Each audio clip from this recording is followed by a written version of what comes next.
I'm on the beat, let's got some. Can't trust nobody when you reach the damn top. Broken glass ceiling try to cancel you because you're hot. Jealous haters triggered because you run in the spot. I just do my own thing, you should do your own thing. In the back, watching, frenemies plotting, handshakes rotten, eye-to-eye contact is weak. That's why I never speak. See the actions before I preach. Here I go now, look and see. That's why I never sleep. Put yourself in a position to win. Have a small circle so you can begin. Grinding all night, grinding all day. Put your foot on their neck so they behave. If not, leave them like strays. Get got, only God can save. That's the only way you will return. If not, I'm not concerned. Karma save makes everything hurt. Let it fester, it will burst. True colors come out. Talking sideways out your mouth. Now I know what you are. Feel sorry for the part you played. Delusion is not a gift, it's a penalty. No replay. Can't trust nobody when you reach the damn top. Broken glass ceiling try to cancel you because you're hot. Jealous haters triggered because you run in the spot. I just do my own thing, you should do your own thing. Can't trust nobody when you reach the damn top. Broken glass ceiling try to cancel you because you're hot. Jealous haters triggered because you run in the spot. I just do my own thing, you should do your own thing. Brilliant, militant, you already know who the villain is. MF Doom in the rap room. Give me space cause I clap goons. Dropping shit like a bathroom. Flush you turds down the toilet. Just for my sick enjoyment. Your self-esteem, I'll destroy it. Enemies be testing me like I won't cook them like recipes. Fried, baked, or fricassee like Jeffrey Dahmer on LSD. I'm nothing nice, I'm nothing nice. Ask your girl, she say fucking right. Snatch your girl, you ain't fucking right. Nickname her plumber, she love my pipe. Black knight with a gun and knife. Ready for war with whoever. I got some bad girls as pressure. Protectors who leave you dismembered. Only the devil think he's clever. The wise rely on the truth. I'm on the side of the youth, which means I'll be young forever. Watch me enter the center like an embryo in placenta. Either I win or you surrender. Half Zen master, half ninja. Flow colder than the North Pole in the dark of the dead of winter. In order to be professional, first gotta be a beginner. Can't trust nobody when you reach the damn top. Broken glass ceiling try to cancel you because you're hot. Jealous haters triggered because you run in the spot. I just do my own thing, you should do your own thing. Can't trust nobody when you reach the damn top. Broken glass ceiling try to because you're hot. Jealous haters triggered because you run in the spot. I just do my own thing, you should do your own thing. All I know is what I do.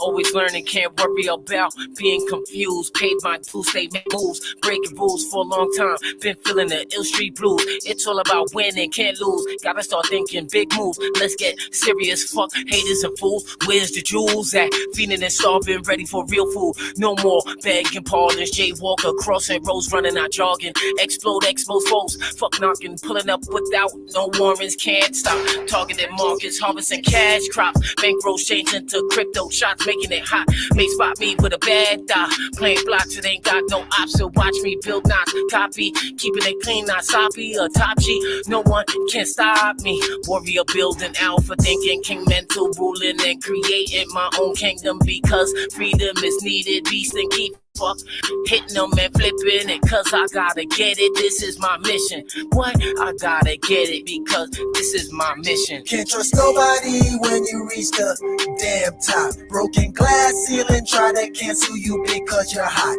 Jealous haters triggered because you run in the spot. I just do my own thing, you should do your own.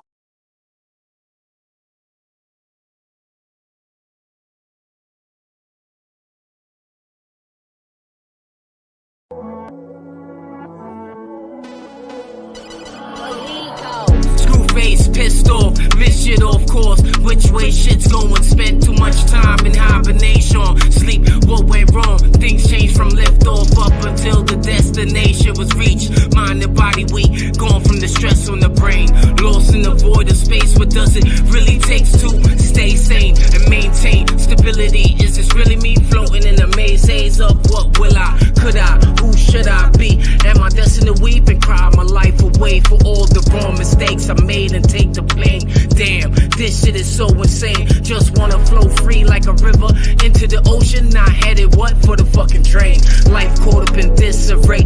System malfunctioning. Made days instead of paydays. Red light blinking. Thinking, where's the green? Hoping this is a dream. It only seems to be a nightmare. Scared, pure fear of the unknown. Where's here? Do you know what I mean? Journeys through the galaxies at light speed. Please, just catch me. Heart always crying, but my heart won't stay silent. Sky is the limit, but after that I'm not finished. Heart always crying, but my heart won't stay Ready for liftoff, like a hooper when it's tip off. Yeah, I'm ready to score, ready for war. Polishing my falcon like the son of Allah. Creating rain, hail, and earthquakes, the God in the flesh. And they say God makes no mistakes. From natural disaster to calm and laughter, I'm balancing the scales like a yin-yang master. Emotional intelligence is energy intelligence. The wise use the mind to align with the elements. Health is a benefit. Treat the body like a temple. They creating flow. Heart always crying, but my heart won't stay silent. Sky is the limit, but after that I'm not finished. Heart always crying, but my heart won't stay silent. Sky is the limit, but after that I'm not finished. Heart always crying, but my heart won't stay silent. Sky is the limit, but after that I'm not finished. Heart always crying, but my heart won't stay silent. Sky is the limit, but after that I'm not finished.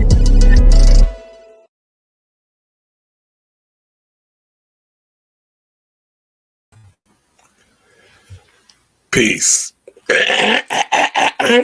Excuse me. Ooh, I'm gonna drink some of this St. John's wort tea.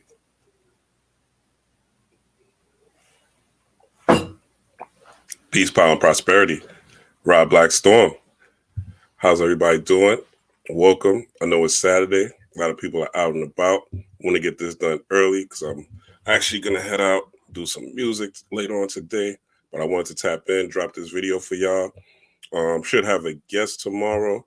Not going to say who, just in case they don't show up. But hopefully they do show up. Peace, everybody in the building that's coming in the building.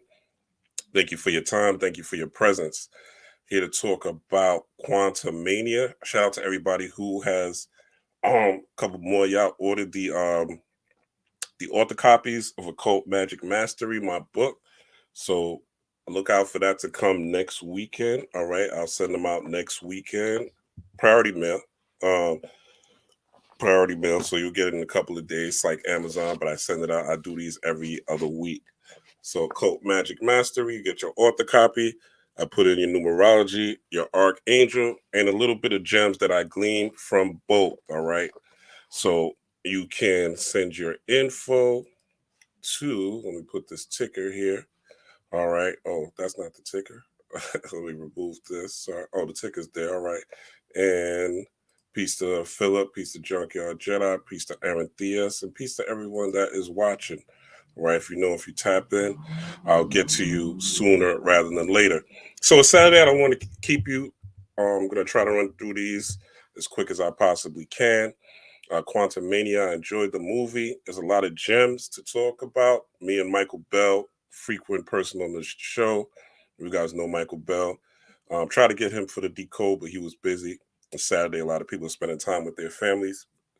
Totally understandable. I usually am as well. Spending time with my daughter, so I get it. But I'm going to, but he dropped some gems on me. I'm going to share. He gave me permission to share some of these gems with y'all. So I'm going to share some of them as I go through this decode. And with that being said, don't want to keep you guys for too long. So let us get into it.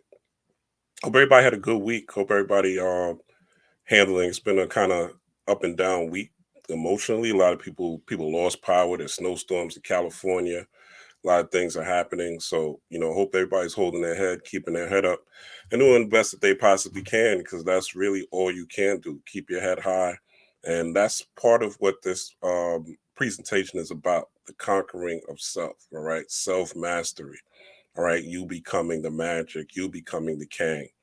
So, again, with that being said, let me cue this up real quick. Okay. Let me make sure I have this set up. All right. And put this in slideshow formation. As soon as it loads up. All right. So let's start with, first and foremost, as soon as it loads up, bear with me. Yeah. Take a sip. Let me see if y'all can see it. All right, y'all can see it. All right. So Ant Man and the Wasp, Quantumania. All right. Now the quantum world has kind of been in vogue. Okay. When we're talking about the quantum world, we also have to realize what we're really talking about is what they would call the waters of Amenta. The Cometians would call these the waters of Amenta. Okay. Or the quantum realm. We would also be talking about the inner realm. All right. We also will be talking about the soul realm. Now, I know people like to say the astral realm, but the astral realm is to me a little bit lower than the soul realm, right? Before you have a spirit, before you become a spiritual being, you are a soul being, right? You are born of water, and the soul represents water. We'll get into that as we continue to move forward in this presentation. Again, I don't want to be too long, but y'all know I'll say that, and I'll be here for 3 hours. Don't want to do that today because I got some things to get into. So if you look at Ant Man and the Wasp, Quantumania, right? You see the word Ant Man in Quantumania, hidden, but it's still there, right? So Quantumania is all about Ant Man, right? And the Ant family, right? But it is Ant Man and the Wasp, but it is a family film, all right? So actually, before I even go into the next slide, it's really about, well, actually, let's go into the next slide. It's really about Kang, right? This is something we discussed last video, right? We discussed the actor Jonathan Majors being in Lovecraft country, okay?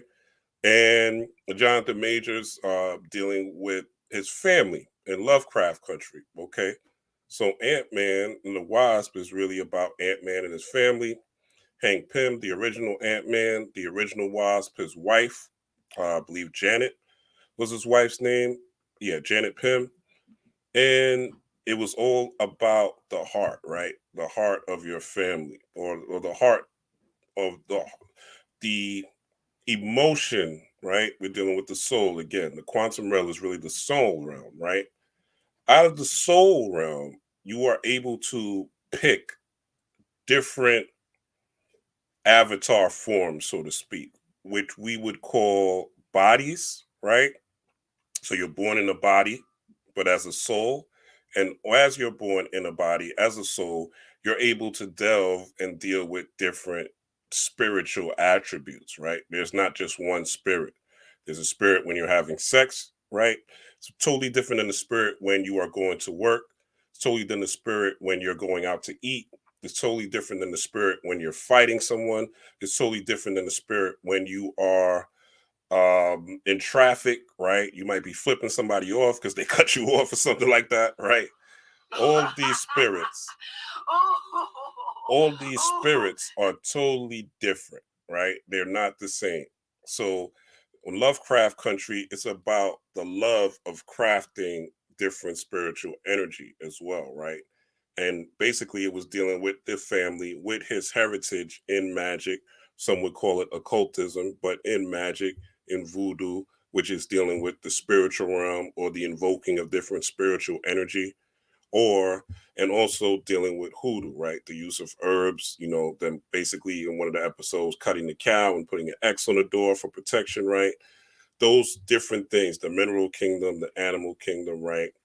The vegetable kingdom, and you have the human kingdom on top. And then you have even the God kingdom, right? Which is even higher, right? So the devotion movie also, which I touched on in the last video, about another thing about family, right? In the devotion movie, he was really dedicated to his family, really dedicated to becoming a fighter pilot, right? Or being the best fighter pilot in the world, right? And the work that it took, the self talk that it took for him to be devoted. So it also was not only him being devoted to his family, but also being devoted to being a great pilot. In the movie, he spoke French. He was a very astute gentleman, right? Very smart, very stand upish, all right? And he was a person that they revered in the Air Force that he was in because of his diligence in being devoted to his craft. So Lovecraft was about his ancestors basically letting him know what his craft was and him now being devoted to it, which is an aspect of love. Devotion movie, the same thing. And now we have Kang, the Conqueror, right? Also, He Who Remains, and they're both devoted to two different things. He Who Remains is devoted to maintaining the sacred timeline, making sure everything goes the way it should go, making sure that there's not too many, as they call it in the Marvel Universe, incursions, right? Where things are going awry, where things could go smooth. And Kang the Conqueror, he is devoted to winning. He is devoted to conquering. He is devoted to becoming number one. Two different objectives, all right? We touched on this the last video. Let's get into the meat and potatoes of this real quick. So let's get into Jonathan Majors. So Jonathan Majors, I'm not going to read this whole thing. I just want to get into a little bit parts of it, his history, because it's important to know where people come from, so we can understand where they're going in some part of the narrative, right? And what made him the actor that he is. So it says Majors right here on the U.S. Air Force is where I'm starting. Man, what's in my throat? Pause. All right. It says Major said that in 2020, our father who loved us dearly just kind of disappeared one day and he resurfaced 17 years later. Majors has since connected with his father.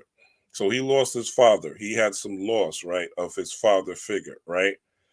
And then we goes on. Oh, sorry. It goes on to state Majors had a difficult childhood growing up with recently released criminals such as drug dealers or murderers for neighbors who wore ankle monitors. All right. Due to his neighbors having both negative and positive values, Majors felt some moral complexity within them. Okay. Quantumania is about complexity. It's about moral complexity ultimately, right?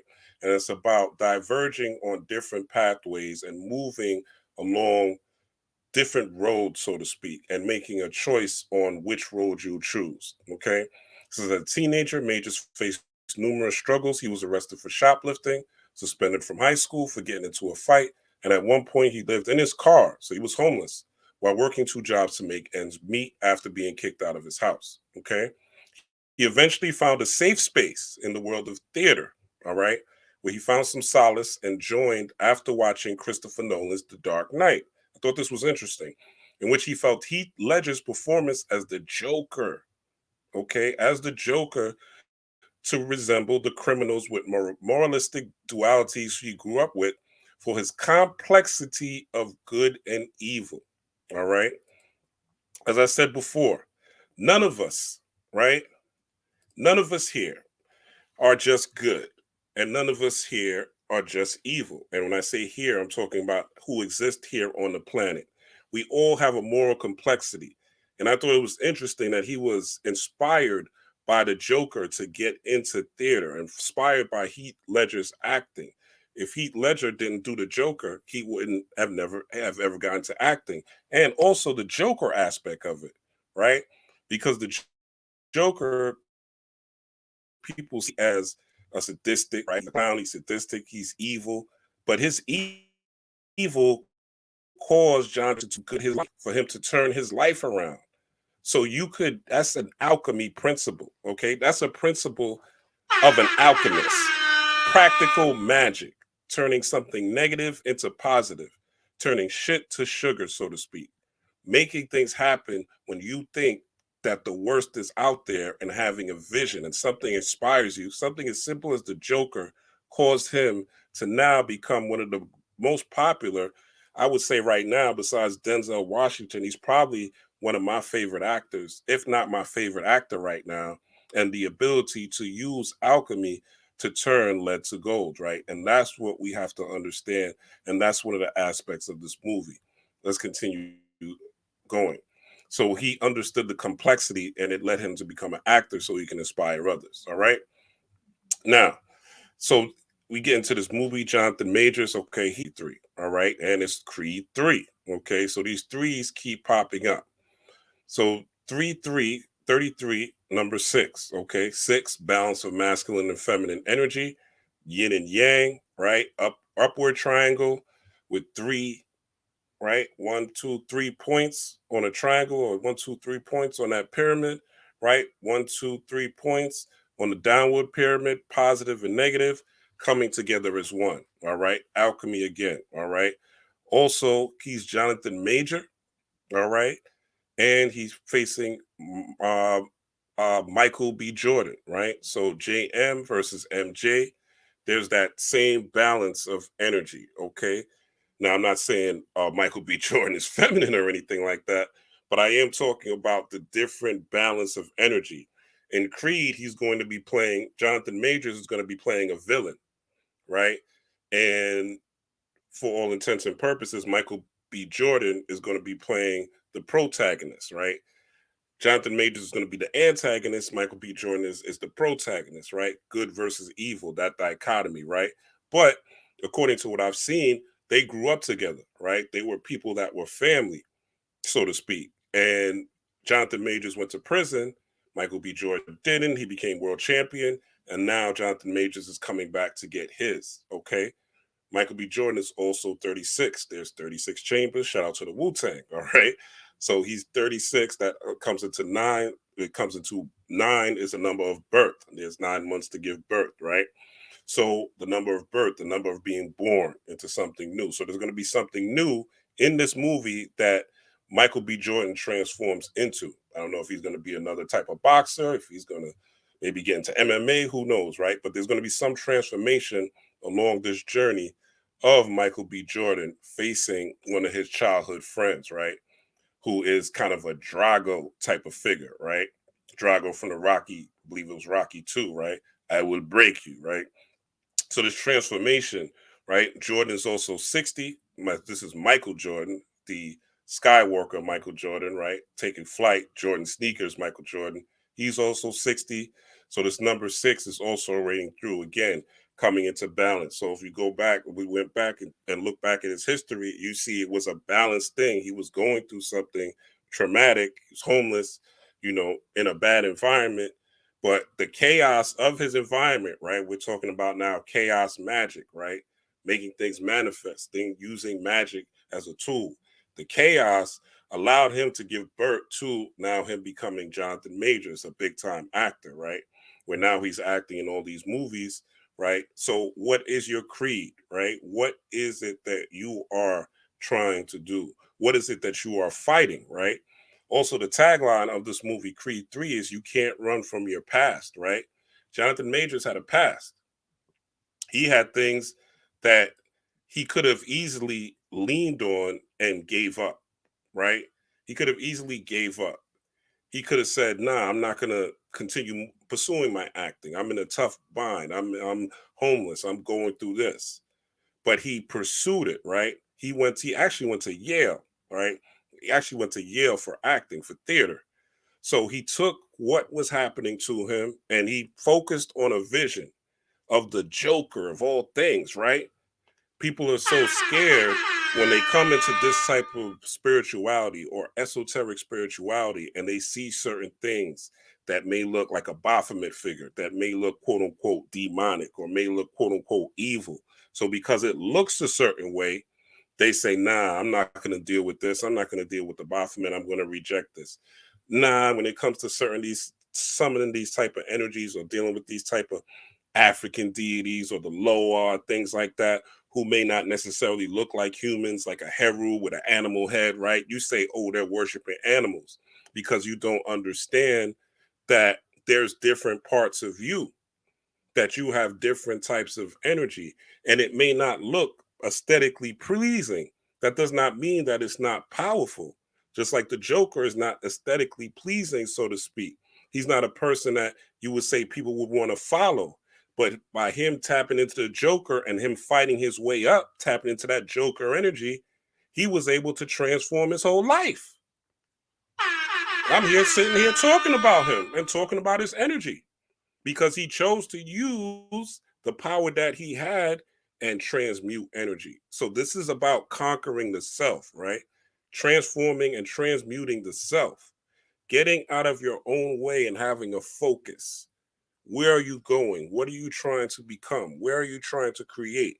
What inspiration can you find, even if you're in the worst position ever? Even if you feel like everything is crumbling around you, what is it that you could find that's going to help take you to the next level? Peace, Sacred Gold. I see you in the building. All right. So let's continue. Let's continue. So, what is your creed? What are you made of? You can't run from your past. You can't run from whatever. We all got a story. Matter of fact, let me go into this real quick, right? We all got a story. I got a story. Jeff Bezos got a story, right? Uh, the Bill Gates got a story, right? Jonathan Majors got a story. Michael B. Jordan got a story. Your mama got a story. Your daddy got a story. Everybody, billionaires, trillionaires, millionaires, thousandaires, $5 heirs, have a story. You cannot run from your past. Your past is your past, but we all have a past. It's not what happens to you. It's not where you from. It's where you're at. It's what you're doing with what you have. And this is why gratitude is one of the most important things you could do every day. A lot of people left Christianity, right? And they left, and that's cool. You left Christianity. I commend you. I applaud you for not believing in something outside of yourself, first and foremost, and B, not believing in some sort of God is going to come back and save you so you don't have to do shit here, right? But with that being said, most people forgot the power of prayer. Most people forgot the power of affirmation. And one thing about prayer is it brings you into a state of gratitude. It brings you into a state of affirmation. Not that you're praying to something outside of yourself, but you're aligning with the universe. You're aligning with the as above, so below principle. So you can't run from who you are. You can't run from your past. You have to deal with the shadow work. You have to do the work with looking at what happened to you and figuring out, okay, what did I learn from this situation? Many people go from relationship to relationship, from person to person, from distraction to distraction, from Netflix to Hulu, from Hulu to Prime, from Prime to, you know what I'm saying, MGM Plus, right? Distracting themselves all day, right? Different strains of weed, right? Different strains of mushrooms, from party to party, from vacation to vacation. Some people don't even allow themselves silence because they don't want to have to think. They sleep with something on, they wake up, they have something playing, right? All day there's something going on. Even while they're sleeping with something on because they don't want to take the time to think, to process, to be in tune with themselves. They're scared of what they'll hear, their own inner voice is telling them, because their own inner voice is going to tell them to do better, that they have to change this, that they have to transform this way. So this is about alchemy. Let's continue going. Let's go to the next thing here.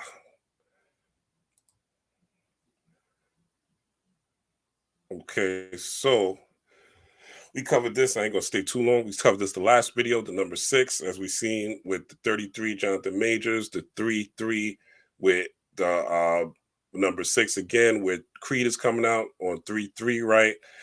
LeBron recently just having the scoring title, right? Jersey number 6. We covered all these numbers. I'm not going to go into it. How 6 deals with the heart chakra, okay? The heart chakra. Now, the number 6 deals with the Heru, your will or your willpower, right? You having a falcon's eye view. Again, Jonathan Majors was in a situation where he was among quote unquote derelicts, right? He was among the worst of the worst niggas, right? But he had a bird's eye view. He saw the Joker, he saw the Dark Knight, and he said, I'm going to do this. This is my tunnel focus. This is my marathon. This is the direction I'm going to go. And he made that his heart desire. All right. There's 4 elements to you, right? I posted this on Facebook. Actually, there's 4 elements to you, right? There's the water element, which is your soul. Okay, the water element is your soul. That's the first thing. That's why there's more water on the earth. 70% water on the earth, same way there's 70% of the water in your body. The planet Earth has a soul. Maya has a soul. You have a soul. That is the bulk of who you are. Your soul being having a spiritual experience in a human body, not just a spiritual being having a human experience. Because the first thing that happens before you come on this planet is your mama water breaks. Your mama water breaks. Okay? That's you you are literally inside, the sperm is literally inside of amniotic fluid, right? Where it becomes and develops into you. So you're inside of water. So the first thing you are is a soul. Now, when you go through and you learn different things, you develop a personality. Your personality is your spirit. But the personality that you had, right, when you were 5 is not the same personality you have when you're 10. It's not the same personality you have when you're 20. It's not the same personality you have when you're 30. You're 40, you're 50, you're 60, 70, right? People grow, people change, people transform due to their experience. So your spirit is always changing. No matter what your zodiac sign is, you always have different spirit. And these different spirits and what you focus on is really depends on that Tiferet or that Heru or your will, your heart's desire. All right. Talked about this last video. Can't go too deep. Let's get more into quantum mania. All right. Because that's what y'all here to see. So let's go about Rama Tut. Make sure I skip none. All right. Rama Tut. All right. So this is some of the spoilers. I should have said spoiler alert, but spoiler alert if you didn't see it. All right. This is going to be a spoiler filled video. All right. So I'm going to get into the spoilers. So Rama Tut, actually, I got this from Marvel. It says Rama Tut is the visitor from beyond the sun. All right. So this Rama Tut right here in his Egyptian garb. All right. Scarlet Centurion. All right. This is Kemet Tech. All right. Called Kemet Tech. Right. You see, and coltan and cobalt from the Congo. Now, what makes our computers, what makes our technology one of the most valuable resources comes from the Congo. All right. At one point, right, the Nile Valley region, which is part of the Congo, was one of the most powerful and prosperous regions in the world. All right. Kemet was there, Niger, um, Kush, all these different lands that we talk about in the modern day era and revere for their ancient knowledge and gnosis came there, right? The technology of the pyramid of Giza being exactly in alignment with the star Sirius B and Sirius A and Sirius C, and how it has the exact circumference of the earth, right? All these mathematical, right? The obelisk and how certain times the sun would shine, the obelisk would shine through certain pyramids and shine on certain statues, right? Or deities or gods, right? Certain times, winters and summer solstices, where the sun would just directly go down different hallways and light up different statues, right? And bring light on different deities or different pharaohs, right? Statues of pharaohs and things like that. All different technologies of those times, right? Water irrigation, right? The ability to deal with farmland, right? Um, Farming, things like that, right? The different technologies that they had at that time, the advanced technologies that they had at that time, right? And the technology that we use now is the computer, right? So Scarlet Centurion is right there representing the computer. Then you have Immortus, right? Immortus is representing of the Gila cell. Now, these are all different aspects of Kang. These are all different aspects of Kang. And these aspects of Kang represent different variations of you, different variations of your growth, different variations of your development, different variations of your spirituality, right? And what you can create and what you can become, right? Who knows if you have healer cells inside you, right? Who knows healer cells or immortal cells? They deal with Henrietta Lacks.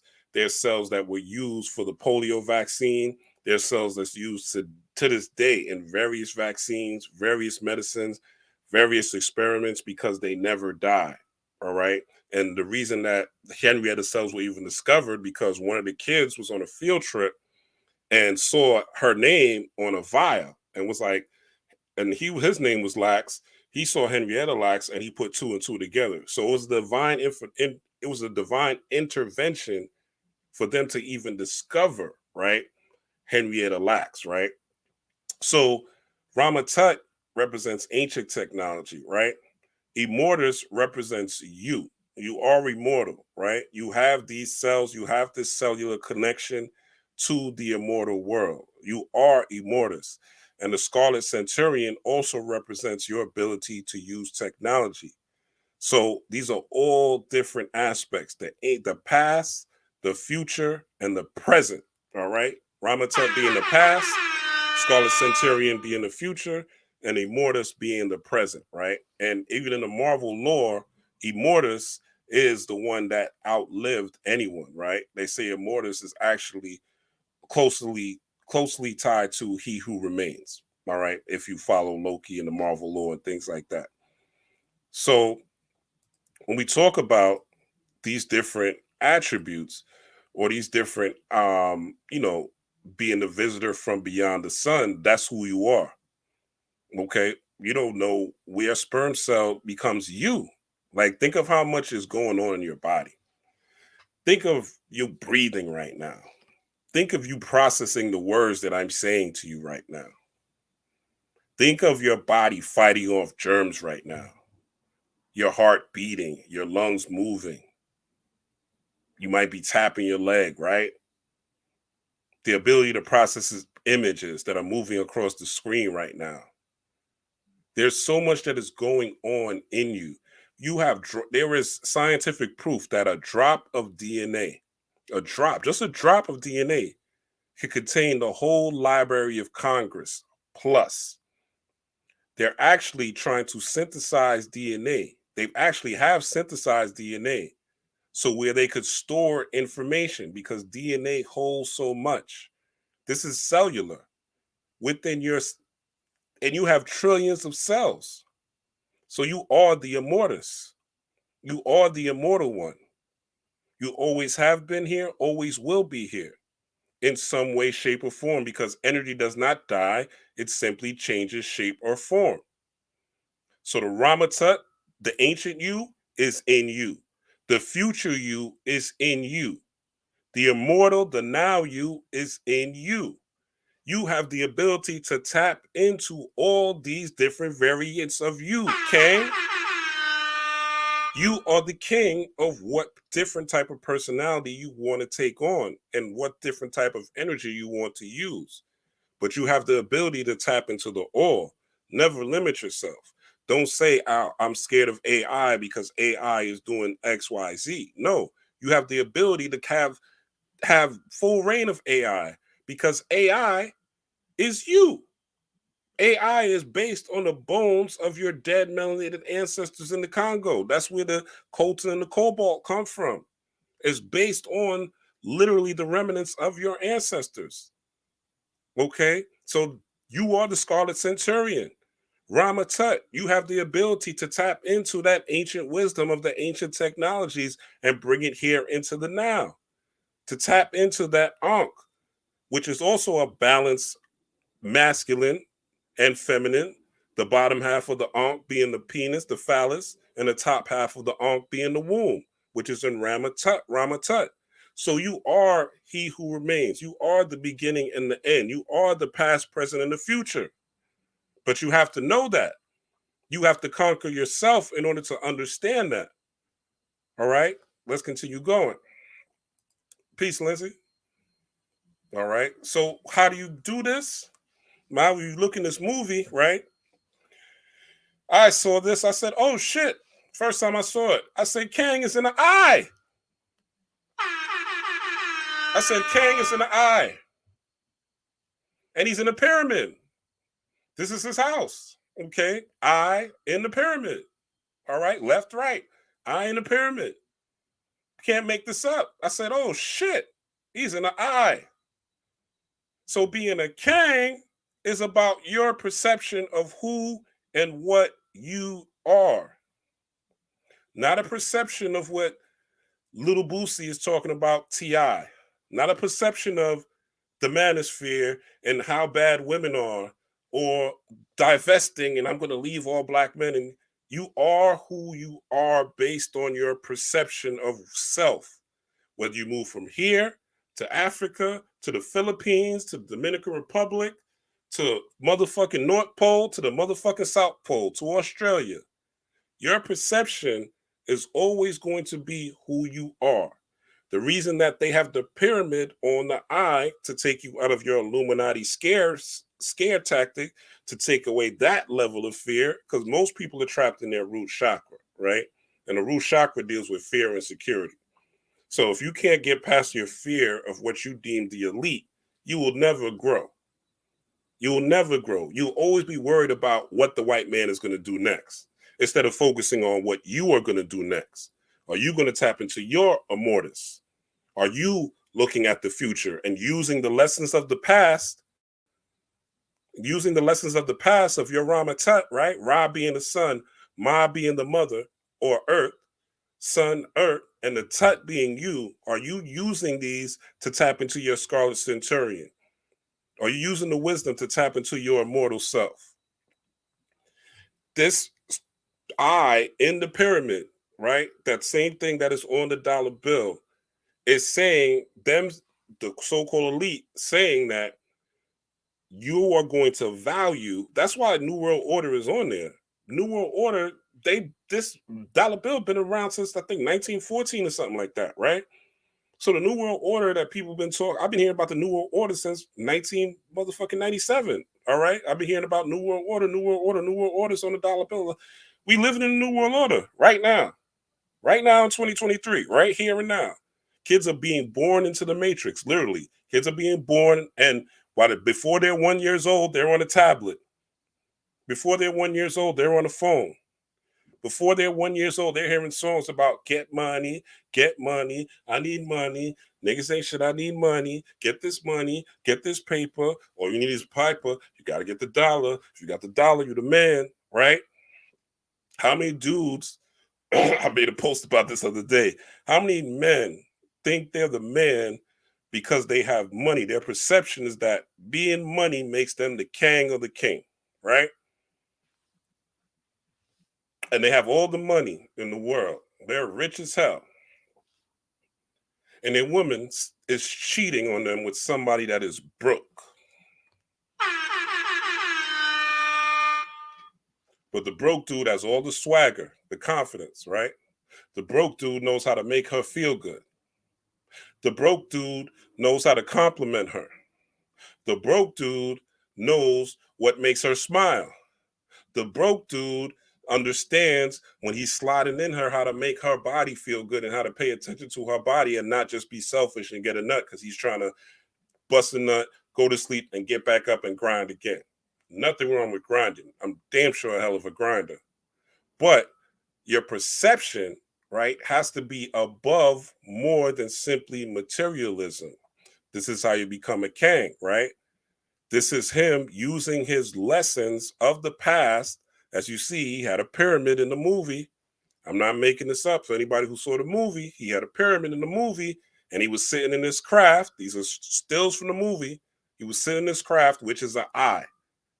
So the real king is perception, the eye of Heru perception, seeing things from a bird's eye level, right? Your two brain hemispheres, your left hemisphere dealing with logic and reasoning, and your right hemisphere dealing with the imagination and the visual. Put those two together, right, with a focused mind, which is what the pyramid represents, a focused perception, and you have a king.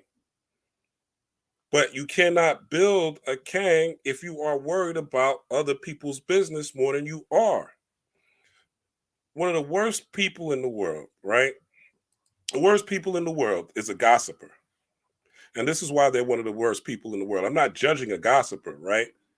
But the reason a gossiper is one of the worst people in the world to be is because a gossiper does not live in their own existence. They live in the existence of other people's lives. They're focused on what the next celebrity is doing next, what the next person on TV is doing next. They never live their own life. They never come into why the sperm did not hit the egg for you to worry about what Puffy's doing with Young Miami. You know what I'm saying? That's not why your sperm hit the egg and went through the battle of even going, the travel of a sperm to an egg, how much it has to go through, how much obstacles fighting off other sperm just for you to come here. And you here to talk about other little Boosie?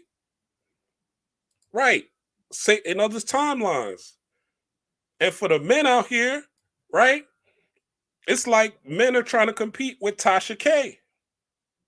They trying to figure out how they could be the next Tasha K. There's so many men out here I see with gossip channels. I'm not knocking people. Get your money. Do what you got to do. I understand. We're in a struggle. It makes money. That's what you have to do, right? Or that's what you think you have to do. Because again, it's about perception. Peace, Wolverine. It's about perception. What do you perceive yourself as? Are you a king or you just a go along ass, get along ass nagger, right? Are you just gonna go with the flow? But Kang used his perception to create an empire. He used his perception to create an empire. He used a perception to create something totally different with the wisdom that he had in the past and create a new technological society. So while you're focused on the money, Kang, which is what the dollar bill represents, materialism, being stuck here on earth. I seen many rich people die. I seen Nipsey's funeral. I ain't see Nipsey take $1 with him. I ain't see Tupac take $1 with him. I ain't see Biggie take $1 with them. Okay? Again, you want to have something so you could leave something behind, right? Nipsey left a lot behind, right? For his family to eat off in the future. So definitely get your bread, but you have to balance it out to where you are not just getting money. Nipsey, I'm using Nipsey because his funeral happened and me and him been kind of communicating the astral, right? But get your money, but also get your money where you leaving something behind. The reason Nipsey Hussle was buried in the Staples Center, even though he wasn't a platinum rapper at the time, was because of the influence he left. Him him innovating, having a smart store, right? You get his clothing. Excuse me. You get his clothing and you scan the barcode, right? And you get different music, right? Him innovating, building a smart store in his hood in Crenshaw, right? He did innovation, having a school for children above the marathon shop where they're teaching computer literacy, financial literacy, innovations, leaving something new, leaving a mark on the earth. That's a king. I don't care what nobody says. That's a king. And that's why he had to get the letter from Obama. So it wasn't just about getting money. It's about what type of legacy are you leaving behind? What are you doing? Yeah, it's great for you to be like, oh, yeah, oh, we was kings back in the day and we was, you know what I'm saying? And to be like, and to be so like, melanin is midichlorians and shit. Fucking awesome. Yeah, you got melanin in you. Great. Now what are you going to do with it? What is your eye? What is your perception? Is your perception on strictly just getting money? Strictly just wearing the flyest clothes? Strictly just getting the flyest girls? Also for the ladies, is it strictly about your perception? Strictly about looking good, right? Strictly about that glamour magic, right? Oh, I'm the looking good. I'm the baddest bee. I'm the finest out here.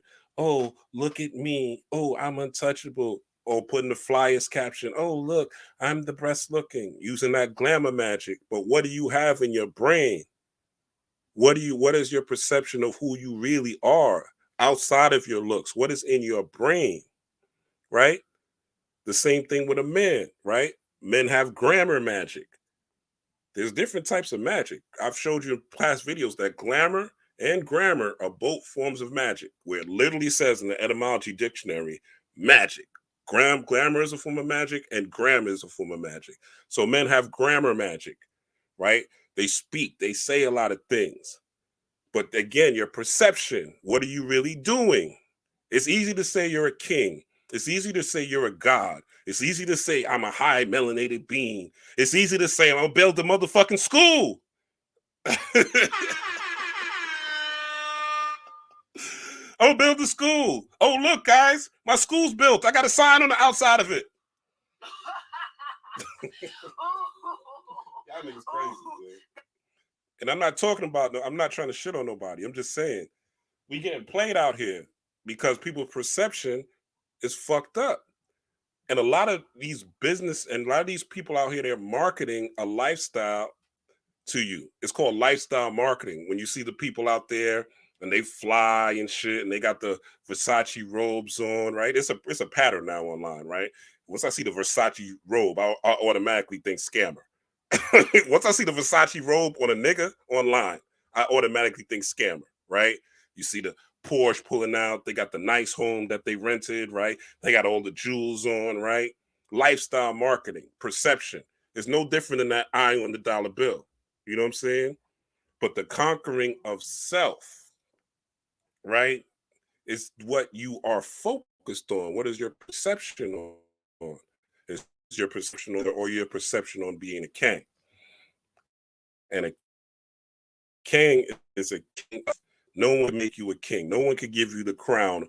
But to me, that's one of LeBron's biggest problems is he's waiting for somebody or he thinks somebody's supposed to tell him he's the best because of these accomplishments instead of just him knowing he's the best and brushing everybody, what everybody says off and keep it moving, right? Not letting anybody judge him. And that's a lot of y'all's problem. Y'all let people judge y'all and y'all are letting people, and I've been there too. So when I say y'all, I'm not being, hypercritical of anyone. I've been there and it's something that I work on, right? It's something we all work on a day-to-day basis, but that's where gratitude comes in. That's when knowing yourself and realizing that you are always here and realizing that you are ultimately the conqueror. But it's based on your perception. Everything starts with the mind. The universe is mental. So what are you building with that beautiful mind of yours?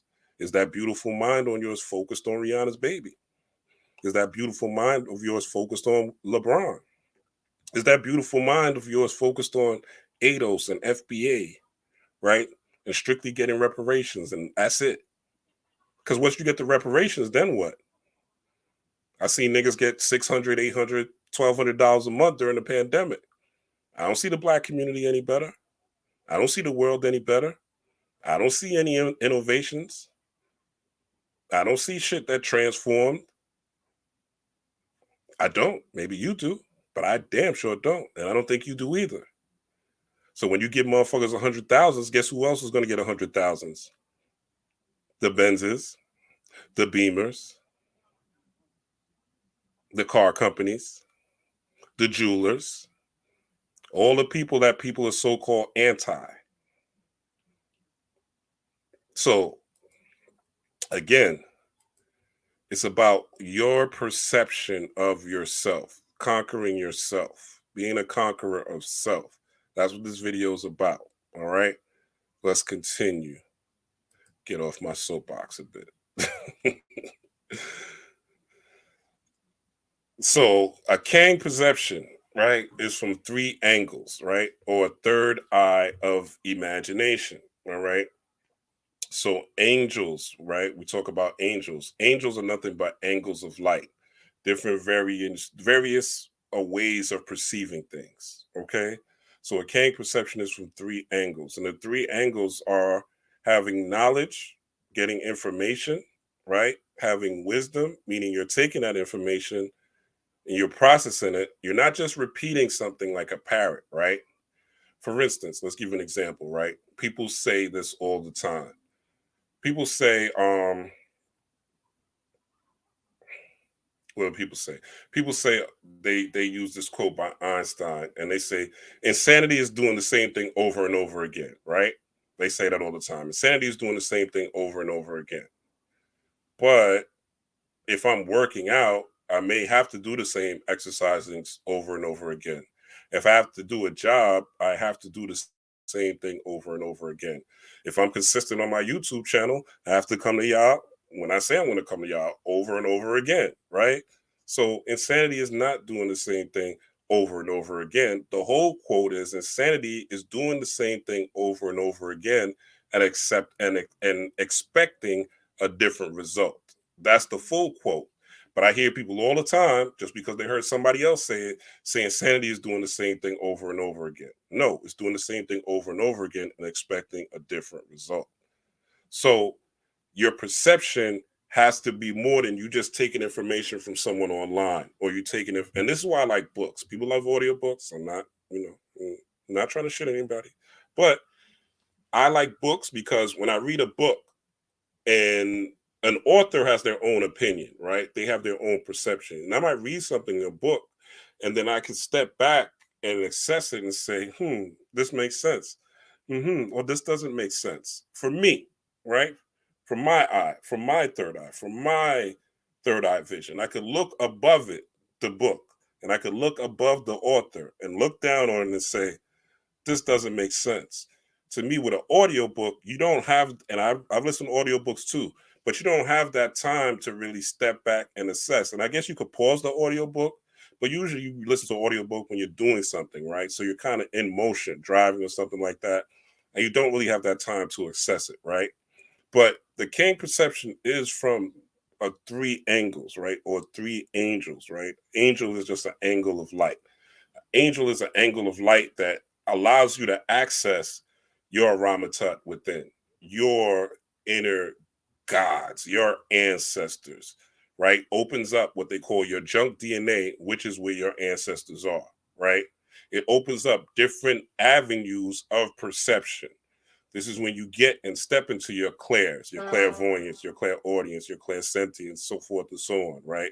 Where you step into gathering different psychic abilities, where you're able to tap into, quote unquote, your spidey senses and sense different things, where you're able to magically attract, so to speak, different things, because now your senses have been heightened.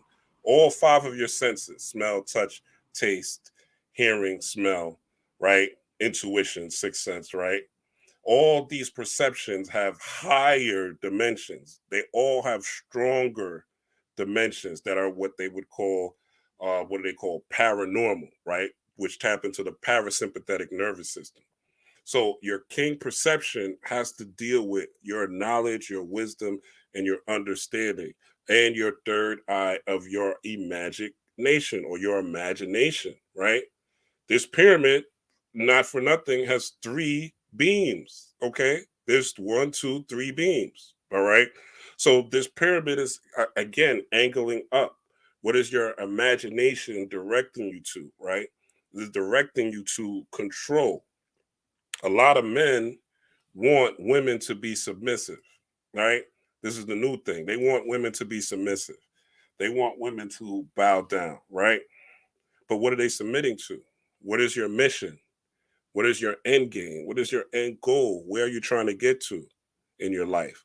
Are you just trying to play video games and sit on the couch, go to work, right? Sit on the couch, play video games, watch sports, watch movies, and that's it? What are you leaving on the planet? What pyramid are you actually building? What are you using your understanding for? Because if you're here following another nigga that's talking about FBA and ADOS, or you're following another nigga that's saying, oh, we're natives here, or you're following another nigga that's building something or doing something, nothing wrong with being part of a group, right? I'm not knocking it, but you guys know, always say, are you going to be an Avenger, right? If you're an Avenger, then you got to bring something to the table, more than just your mouth, more than just regurgitated words, right? What are you actually implementing? What is your perception really yielding? What are you putting out into the table? So your imagination has to be, what does your nation look like? Your nation could be a big house. Your nation could be a nice car. Your nation could be a place, nice schools for your kids. Your nation could be you living in a nicer neighborhood. Your nation could be you building a school. Your nation could be you building a daycare. Your nation could be you building a motherfucking supermarket. Your nation could be a hospital. What does your nation really look like? And what can you contribute to that? Could be farms. What does that look like? When you're thinking about things like that, you don't have time, right, to focus on what the white man is doing next. You don't have time to focus on the aliens and their balloons. You don't have time to focus on flat, if the earth is flat or round. You got too much to do. Let's keep going. So we have, again, bringing these three up: the lion, the witch, and the wardrobe, right? We talked about this in another video, my Doja Cat video, right? Lion, the witch, and the wardrobe. You see the lion, Ramatet, right? The witch, Immortus, and the wardrobe, right? I'm about to say Sacred Grove. Shout out to Sacred Grove.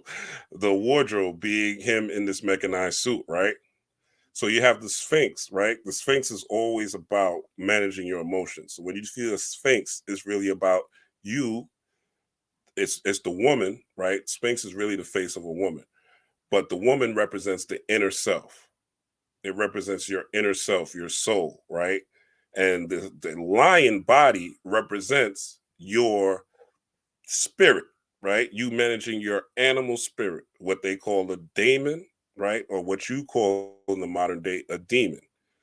The word demon actually comes from King James, right? King James, when they wrote the Bible, they changed daemon, which is genius, into daemon, right?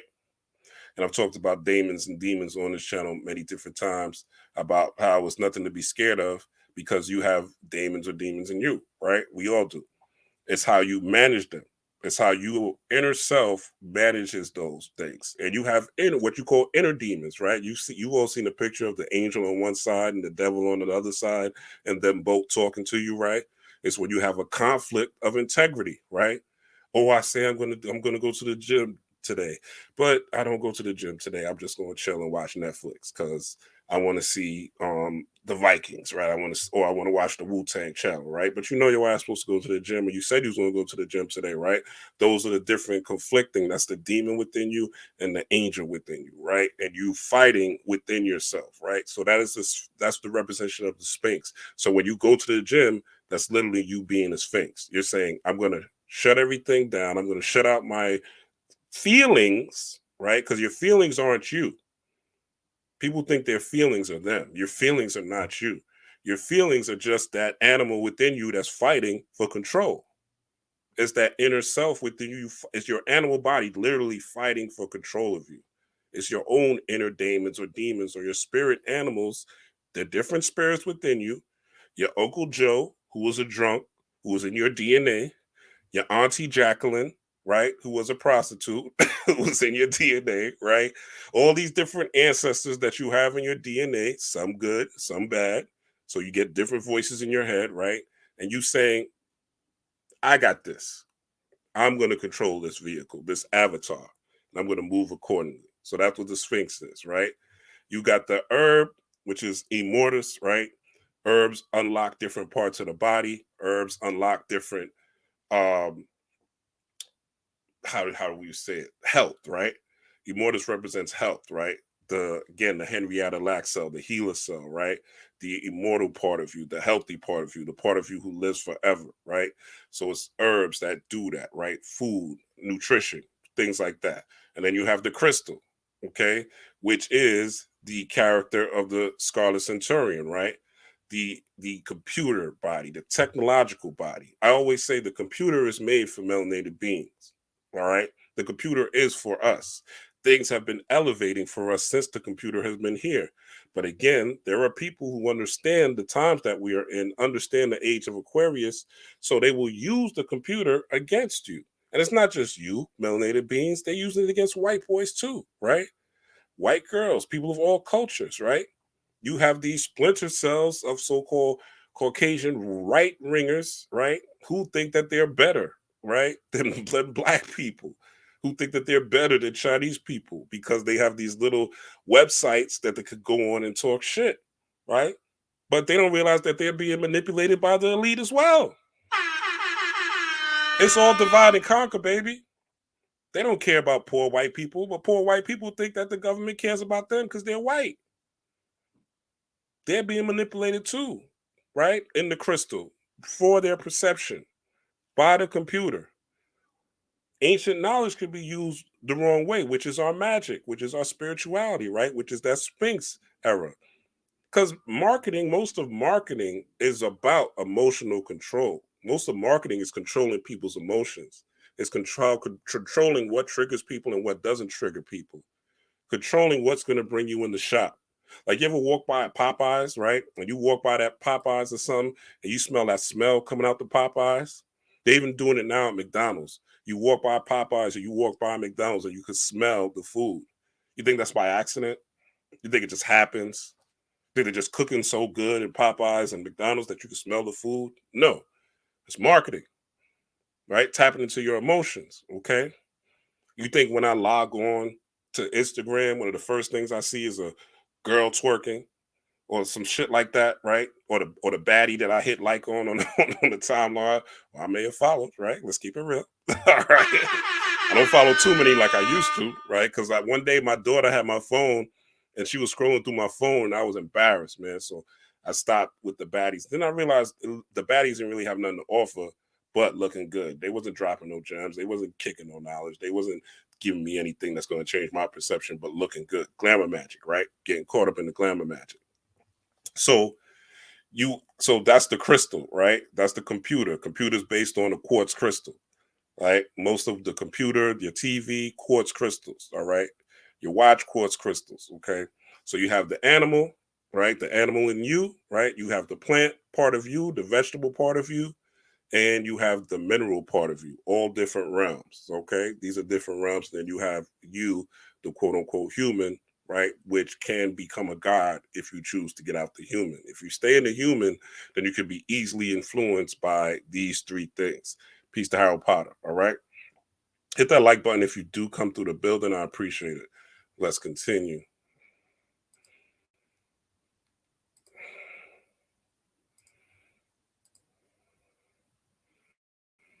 All right. So you have patient Kang to angry Kang. Okay. So in this movie, Kang, now I'm not going obviously step by step in the movie. I'm because this is not just this I don't just do these decodes just to talk about the movie, right? What happened and oh, look how deep I am.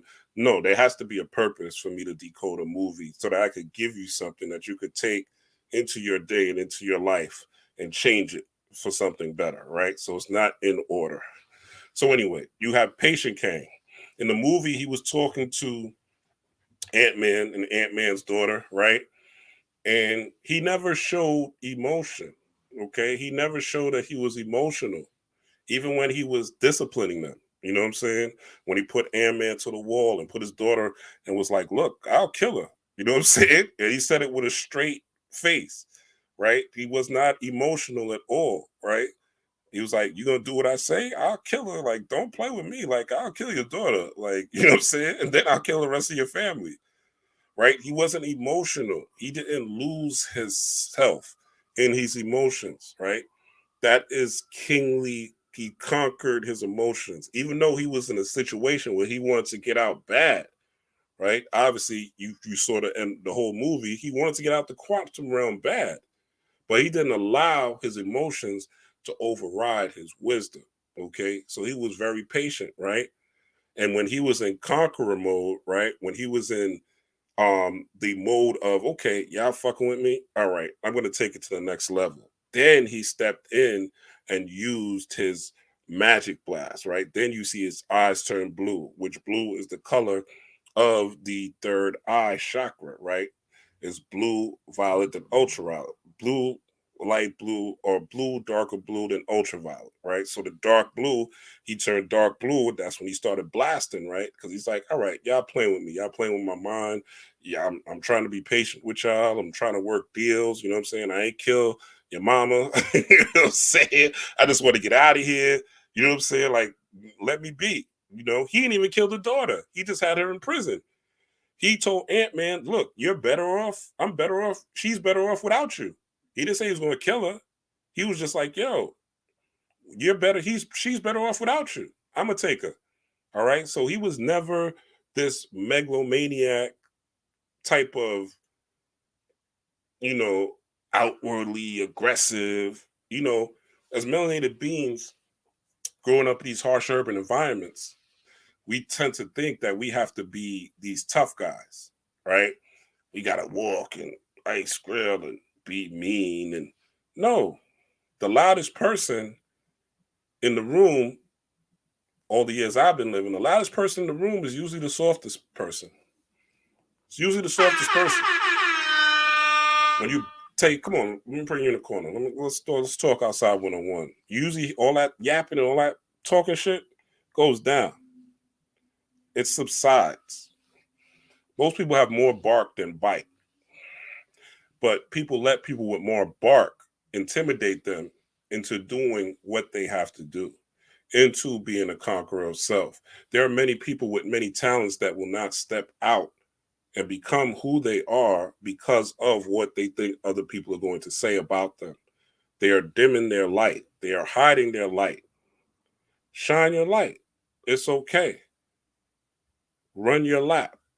Do your thing. Live your life. If they, as they say, right? I remember OG told me this. He said, they ain't like Jesus. They ain't going to like you. Do what you got to do. All right? Just using Jesus as an archetype. They didn't like Jesus. Then whatever you do, according to the narrative, right, of Jesus, he didn't bother nobody. He ain't do nothing to nobody. He didn't harm anybody. And people still killed him and put him on the cross. So just using that mythology or that archetype, whatever you do, people are not going to like you. So do you. All right? Run your lane. All right? So there's the yin and yang of Kang, all right? A balance to him, right? As all things should be. And the reason Kang lost is because of his ego. That's the only reason he lost. He wanted to take his whole empire with him and wipe out everyone, right? When the movie, he said, why do I want to win? And the reason he wanted to win, the reason he wanted to go back is he basically just wanted to wipe out the other Kangs. He wanted to be the number one Kang. And that's why he lost. He lost because of his ego. If he'd have just took his ass out, once he got his ship fixed, if he'd have just got the ship fixed, hopped in the ship, and dipped off, left the kingdom there, he would have been all right. But he wanted to conquer. His ego was the reason he lost. And a lot of you lose because of your ego, right? You know how difficult it is to talk to somebody, right? You know how difficult it is to talk to somebody and all they want to do is beef. Like, you ever talk to somebody that just feels like a competition between you and them? It's not flowing smooth, right? You won't agree. You may not agree with something. They might not agree with something. And it goes left. You might lose the friend, right? They might block you on Instagram or Facebook. They hate you because you didn't agree with the way they saw something. They didn't like that you gave them some information, right? A lot of people don't want to change. A lot of people don't want to transform. And you may not have even been trying to make them transform. You just didn't see things their way. I mean, there's nothing wrong with that, right? But if somebody makes you feel there's something wrong with that, you have to assess them. And maybe it's just something that they need, and maybe it's you that needs to grow, right? Vice versa. Maybe you didn't like what they said, and it turned you off. Maybe you need to change, right? Sacred growth, argumentative. You know, you're argumentative. Your ego is in the way of you growing. Your ego is in the way of you learning. Your ego is in the way of you transforming. Nah, they can't tell me nothing. Who gonna check me, boo? Who gonna tell me something? Your ego is blocking your blessings, right? Your bad attitude, right, is causing people to avoid you and reject you. Now, if you have a good attitude, it leads to people accepting you and it leads to more attraction. But your attitude could be your problem. Your ego could be getting in the way. And Kang's ego got in the way. And there's more to that. We'll get into that, right? But that's one of the reasons he lost, right? That's one of the reasons he lost.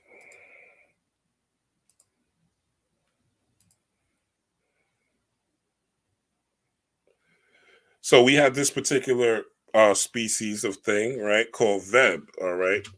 This is when they all, if you saw the movie, this is when they all got together, right? When Ant-Man and his daughter, they first got to the quantum realm and those people saved them, right? And they were like, drink the ooze, drink the ooze, drink the ooze, right? And the ooze is basically blood, all right? The ooze is basically blood. And this character's name, I looked it up, it was Veb, V-E-B. But when I thought of it, it reminded me of web, right? And the internet, okay? And how literally we all have different paths, but at the end of the day, we're all breathing the same air. We're all drinking the same water. We all pee. We all poop, no matter the race, color, or creed, right? We all are literally having the same experiences. We have losses. We have lose loved ones, right? We gain loved ones. We have heartbreak. We gain new love. We're all literally having the same experiences. This is why they could do movies with similar themes, right? Over and over and over and over again. Like I read something that said most movies are like a blend of The Wizard of Oz, Citizen Kane, right? And some other movie I forget, but Wizard of Oz and Citizen Kane, right? Popular movies, and Alice in Wonderland, right? Most movies, especially sci-fi movies, are blends of those three movies, and you could continue just telling the same story over and over in different forms because humanity really is just about having these same different stories, unless you're doing something new and bringing something new to the game, right? So web, or the web that we're in, right? Well, let's get into it. So the word blessed, right? People always say, I'm blessed, I'm blessed. Oh, yeah, Christians, oh, I'm blessed and highly favored. Jesus blessed me and I'm highly favored, right? Well, blessed means, this is the etymology of the word blessed, right? Hollow with blood, marked with blood. From blotham, I'm looking at the highlighted part, blood. Originally a blood sprinkling on pagan altars, all right? So all the Christians, you're blessed, right? You're speaking about blood sprinkling on an altar, literally. Okay. So also the other highlighted part says there's nothing surprising in the semantic development of a word denoting a special ritual act into the more generalized meanings to sacrifice, worship, or bless. Okay.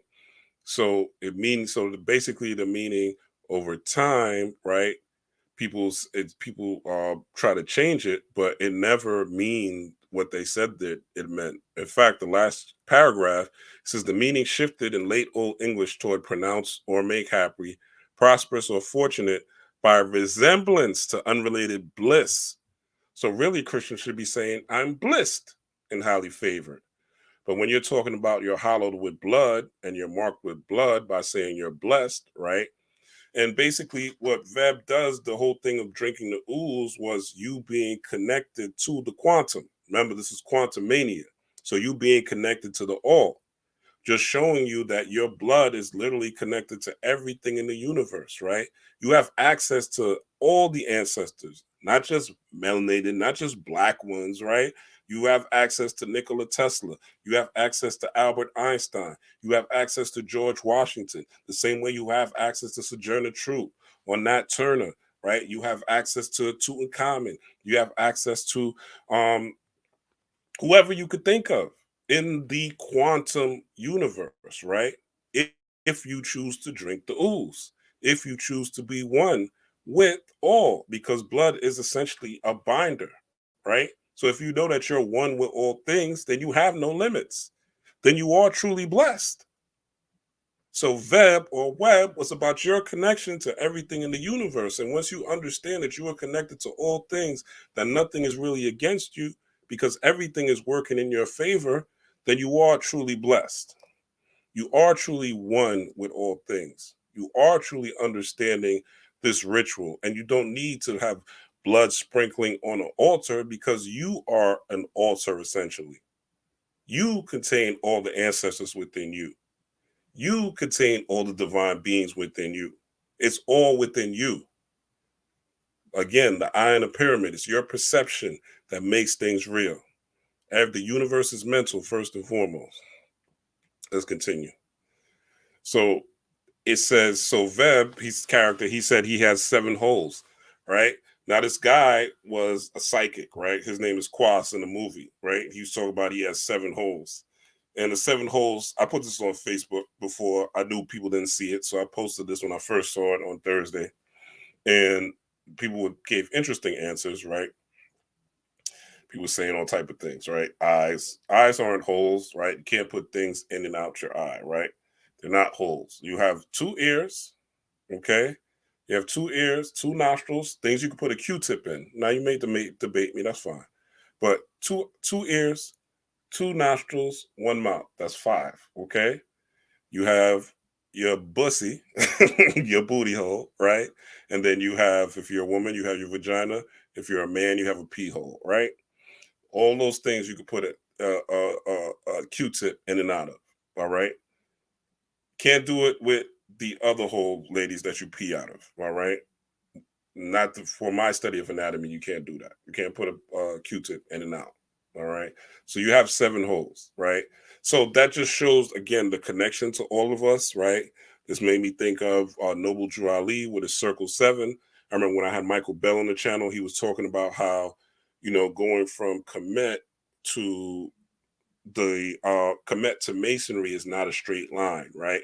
How it's little broken pieces. It's literally what the Cometians would call putting the 14 pieces of Orser back together, right? Isis putting or set putting the 14 pieces or the 13 pieces of Osir back together, right?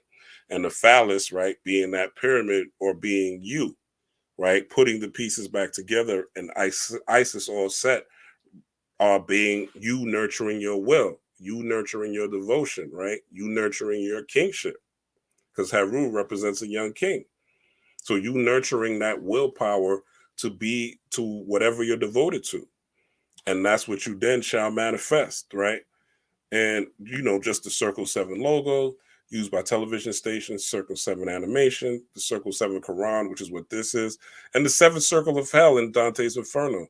And also, if you go back to the Doja Cat wearing all those wearing that red and wearing all those crystals, they said that the image was Doja's Inferno, right? So just show you how all these things link up, right? So it says time is not Kang because Kang exists in circles, okay? So the quantum light, the word quantum or quanta means light, literally. You can look this up. The word quanta means light. So quantum or light, right? The circle is he who remains, the quantum observer. So there's something called the observer effect, meaning whatever you look at becomes reality. And this is in quantum physics. Whatever you look at becomes reality only because you are looking at it, right? Now, me being the genius that I am, right? I said, well, if a truck is coming behind me, right? Does that mean that the truck's not going to hit me because I'm not looking at it? These are the questions you got to ask, right? I don't just take what I hear from people. I do the knowledge and the wisdom. I take the knowledge and I do the wisdom to it, so I can understand it and I can repeat it back to my children and to you. So if I'm not looking at a train, right, and it's coming at me, that train is going to hit me in the back, right? Now, if that train is going to hit me in the back, does that mean because I didn't observe it, it's not real? Question, right? Well, yeah, it is real. You know why? Because there's ants looking at it. There's birds looking at it. There's trees. Trees are conscious, right? Go watch The Secret Life of Plants, right? Watch any documentary on plants. I think it's botany. Let's use botany and you'll see, even if you have a plant in your house and you talk to it, right? You'll quickly see that plants do respond to humans, do respond to your voice, right? Do respond to you talking to them and the love you give them, right? You can rehabilitate a plant that is withering and dying just by taking care of it and talking to it a certain way, right? Plants understand human emotions and human vibration. So yes, yeah, you may not be looking at it, but there are everything else in the world looking at that particular train coming to hit you in the back, even though you're not looking at it. So the observer effect basically says whatever you focus on is the reality, or whatever that is seeing is reality, right? So if you are the quantum observer, if you're the quantum observer, basically you are looking at things from a circular lens. You're not looking at things as a box, right? You're not looking at things like, you're not putting yourself in the I am black box. You're not putting yourself in the I am Ado's FBA box. You're not putting yourself in I am a man box. You're not putting yourself in I am from the hood box. You're not putting yourself in I am an upper echelon Negro box. You're not putting yourself in I am part of the elite. You're not putting yourself as I make over 100,000 years, $1,000 a year. I'm a high value man. You're not putting yourself as, oh, I have 200, 500, 5 million likes on Instagram. I am a beautiful, high value woman. No, you're not just putting yourself in a box. You realize that you are one with all. And what you focus on, the quantum observer, right? The circle you focus on will be what your reality is at whatever given time that is. So time is not king, right? Time is not king. It's the light, it's the circle of light that you choose, and that is what remains. And as you see, this circle of light right here is right by his heart, right in the middle of his chest. All right, representing the heart chakra, right? Representing the will, representing uh that Haru power again, representing that sun, that inner light, that inner guidance, that inner perception, the quantum observer. All right.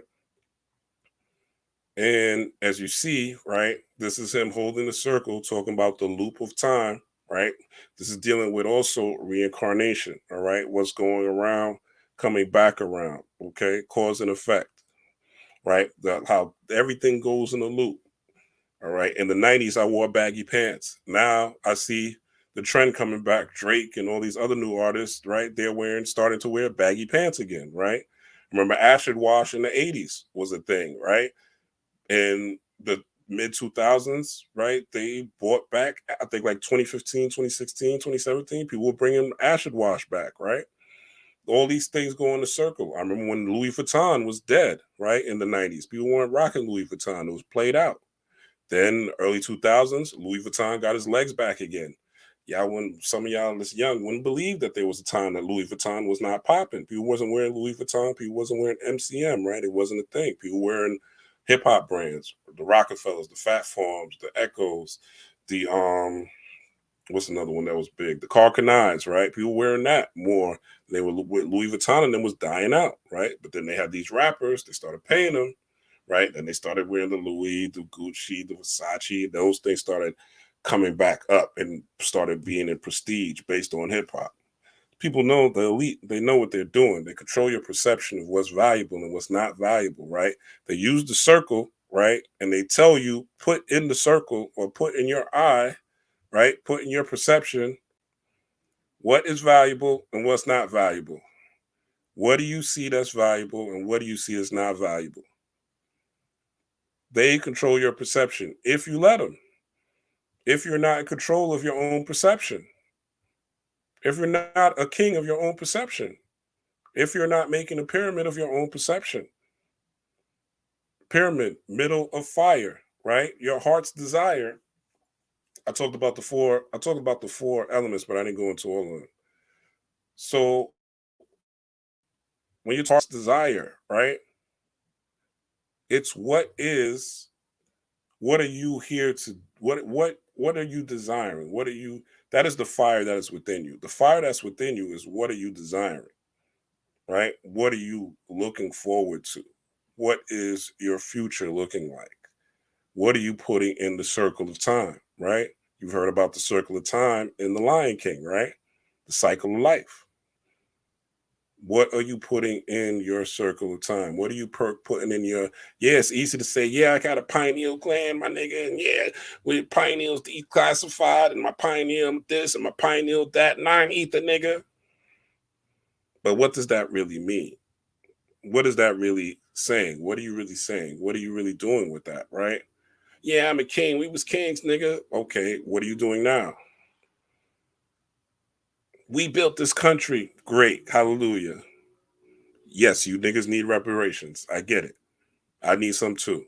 But what are you doing now with your perception, right?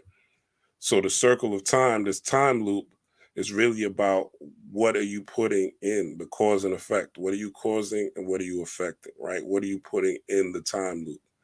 That really matters. That's really doing something. That's really changing things. And not just for the world, with your life.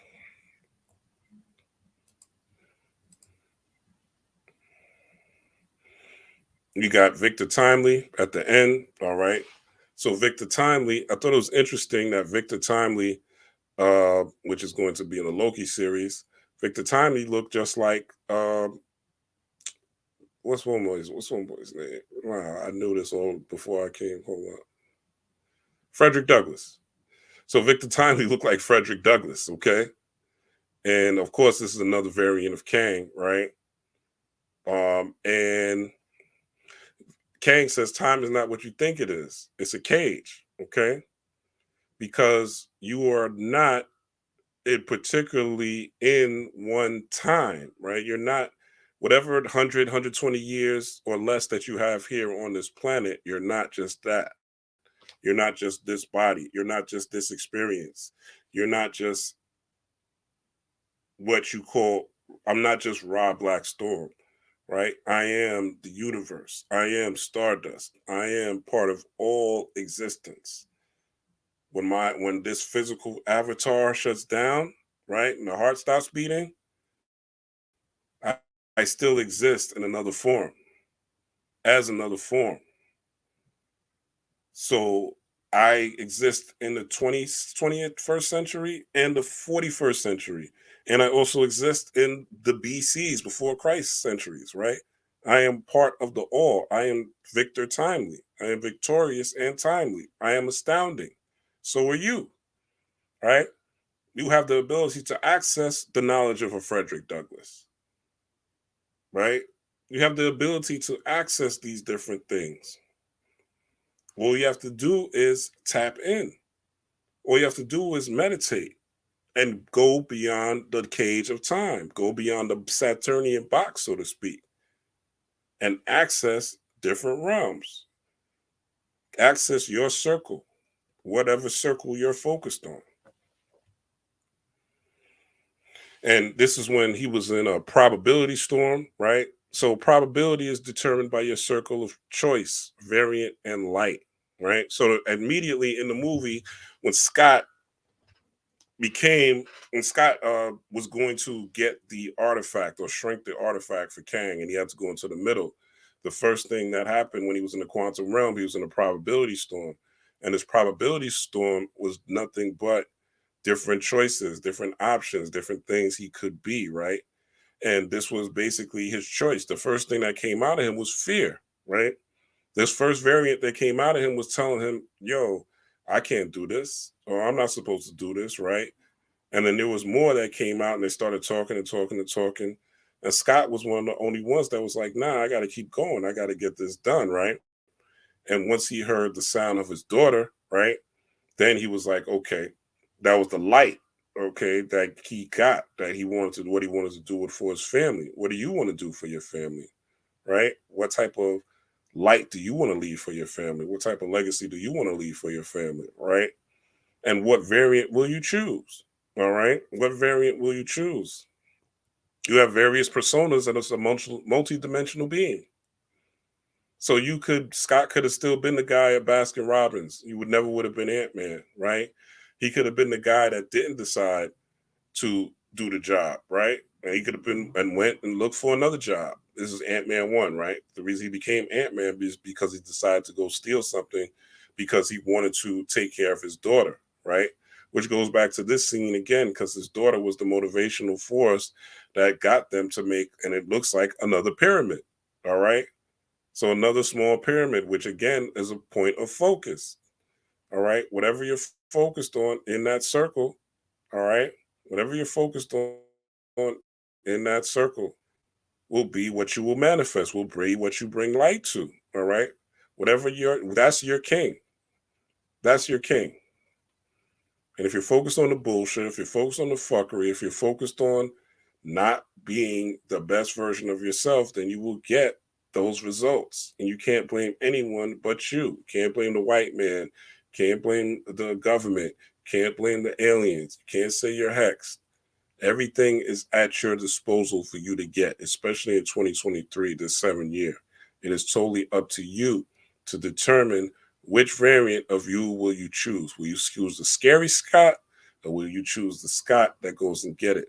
And what is your inspiration? What is your in spirit or your inspiration going to be? Okay. Some people are so focused on celebrities' lives and so focused on what other people are doing that they never learn what they're doing for themselves. They never tap into all these different variants of themselves. They never tap into the highest form of choice that they could take because they're too busy distracted by other people's choices and what other people are doing in their lives. You have to decide what you want to do. And it's not just career, it's not just your business, it's the business of becoming the best version of you, the highest version of you. So quantum bloodline, right? And family and hope, all right? Flow into purpose. So meditate and stop trying to save the world before you save you, okay? First thing they did in this movie was they focused on their family. They was like, where's the family? Where's everybody, all right? Even Scott, the daughter, was like, oh, we got to save them. He's like, look, we got to save ourselves, all right? He was like, we gotta save. See, they was like, they want to save other people in the quantum world. The daughter, he was like, yo, we gotta save ourselves. And that is ultimately the most important. Like, so many people are focused on saving the world, focused on why this person ain't wake up, why the black people aren't woken up, why the world isn't waking up, why people don't understand the information. I used to be like that myself. But then when I started to focus on, well, why aren't I the change that I want to see? Why aren't I implementing these things in myself? Why aren't I working on transforming and being the highest version of myself, right? For my own family, for my own daughters, for my bloodline, right? My quantum bloodline. Because your ancestors, part of your quantum bloodline, they want to see you win, but you have to tap into them, right? And you have to hope, which is the wasp, right? Representing to me that Oshun character, right? Those sweet waters of Oshun, which is what the quantum realm really is, right? It's really an ocean, or as I said, the waters of a mentor, right? You tapping into yourself through meditation, through ritual, right? Through practice, through repetition, through having daily practices and things like that where you flow into your purpose, right? Where you flow into your purpose. And your purpose doesn't just have to be one thing, right? For instance, as you guys know, I do music, right? That's one of my purposes, to do music, to make music with a spiritual edge to it. Edgy music with spirituality, right? I don't want to make corny ass conscious music. I don't want nobody to put me in a box, right? So I make spiritual music, but I also make music that's edgy, right? But it's always going to have spirituality into it. So I flow into my purpose, right? I'm also doing YouTube teaching, right? I'm flowing into my purpose because spirituality and teaching is my purpose. I talk about magic. It's one of my purposes, right? So again, flowing into your purpose, right? But it's all aligned with spirituality because ultimately spirituality and spreading inspiration, right? Spreading motivation, those are my purposes. So I tap into that, right? And how these things and how I could use these things to help my family ultimately, right? How I could use these things to help my family grow. So the hope is your vision, right? What you're focused on, what your pyramid, right? Your fire in the middle. What is your heart's desire? All right. Soul is water, air is spirit, earth is your body. These are four elements of self. Soul is water, air is spirit, earth is your body, and your fire is your heart's desire, right? That is the elements of yourself, right? Your breathing controls your spirituality. So if you're breathing like this, you're going to be angry. If you're breathing,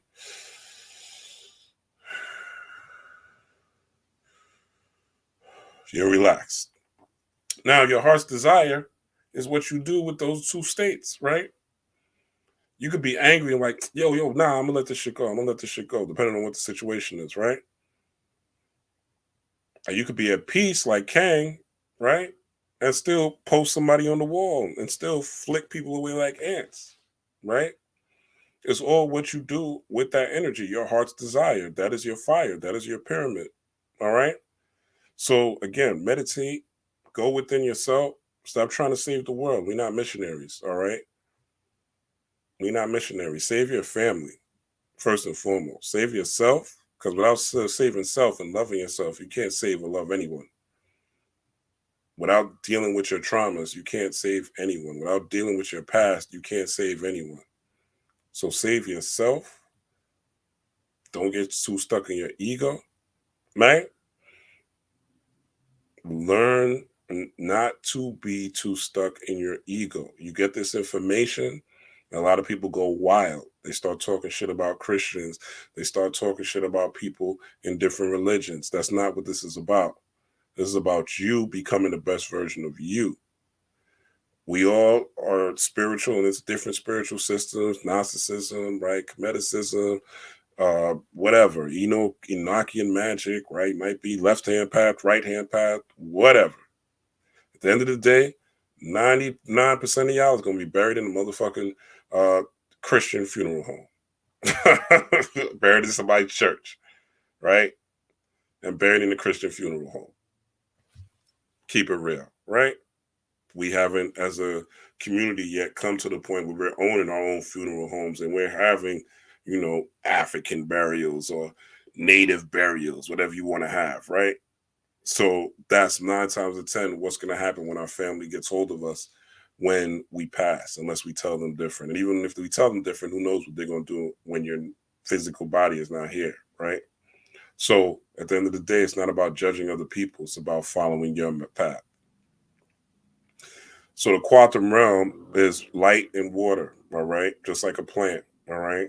So take the info that you get, flow with the info that you get, right? Putting yourself in a flow state, so to speak, right? Put yourself in alignment, align with your own inner pyramid. Your own inner pyramid is guided by your perception, and grow, okay? Stop minding other people's business. Stop worried about what the white man's going to do next. The white man's going to do what the white man's going to do. If he's going to drop a bomb tomorrow, he's going to drop a bomb tomorrow. Ain't nothing you could do about it. If the aliens are going to come and land on your motherfucking lap tonight, ain't nothing you could do about it. You ain't going to know. Ain't nobody on YouTube going to be able to tell you. I'm sorry. No matter what they say. They don't know. They may give you hints and say spirit told them. But check out, look. let me go to this screen. I want y'all to verify the people that are telling you that these things are going to happen to you on the YouTube. There's a lot of people that predict a lot of shit on YouTube, and 90% of that shit don't come true. And they keep making predictions because they tap into your fear center of your root chakra. They're tapping into your anxiety. They tap into your anxiety, your fear of what's going to come next, and you wanted to control the world. You wanted to put yourself in a box. You wanted to be able to see the box, and you think you're going to be able to prepare. But you can't prepare for life. You can't prepare for life. Life happens. Life is chaos. And from chaos comes order. From chaos comes magic. But life is chaos. Stop thinking you control this shit. You do not. The only thing you control is this and this. You don't control your kids to a certain degree, but kids are going to kid, right?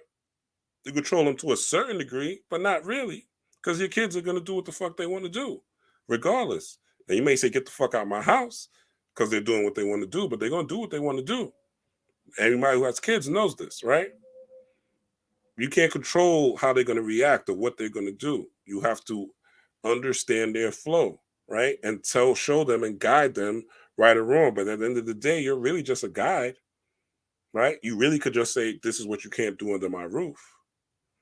But check the people on YouTube that are giving you all these predictions of what negative is going to happen and see if there's people that have been negative predicting y'all for years and y'all still following them like they're the gospel.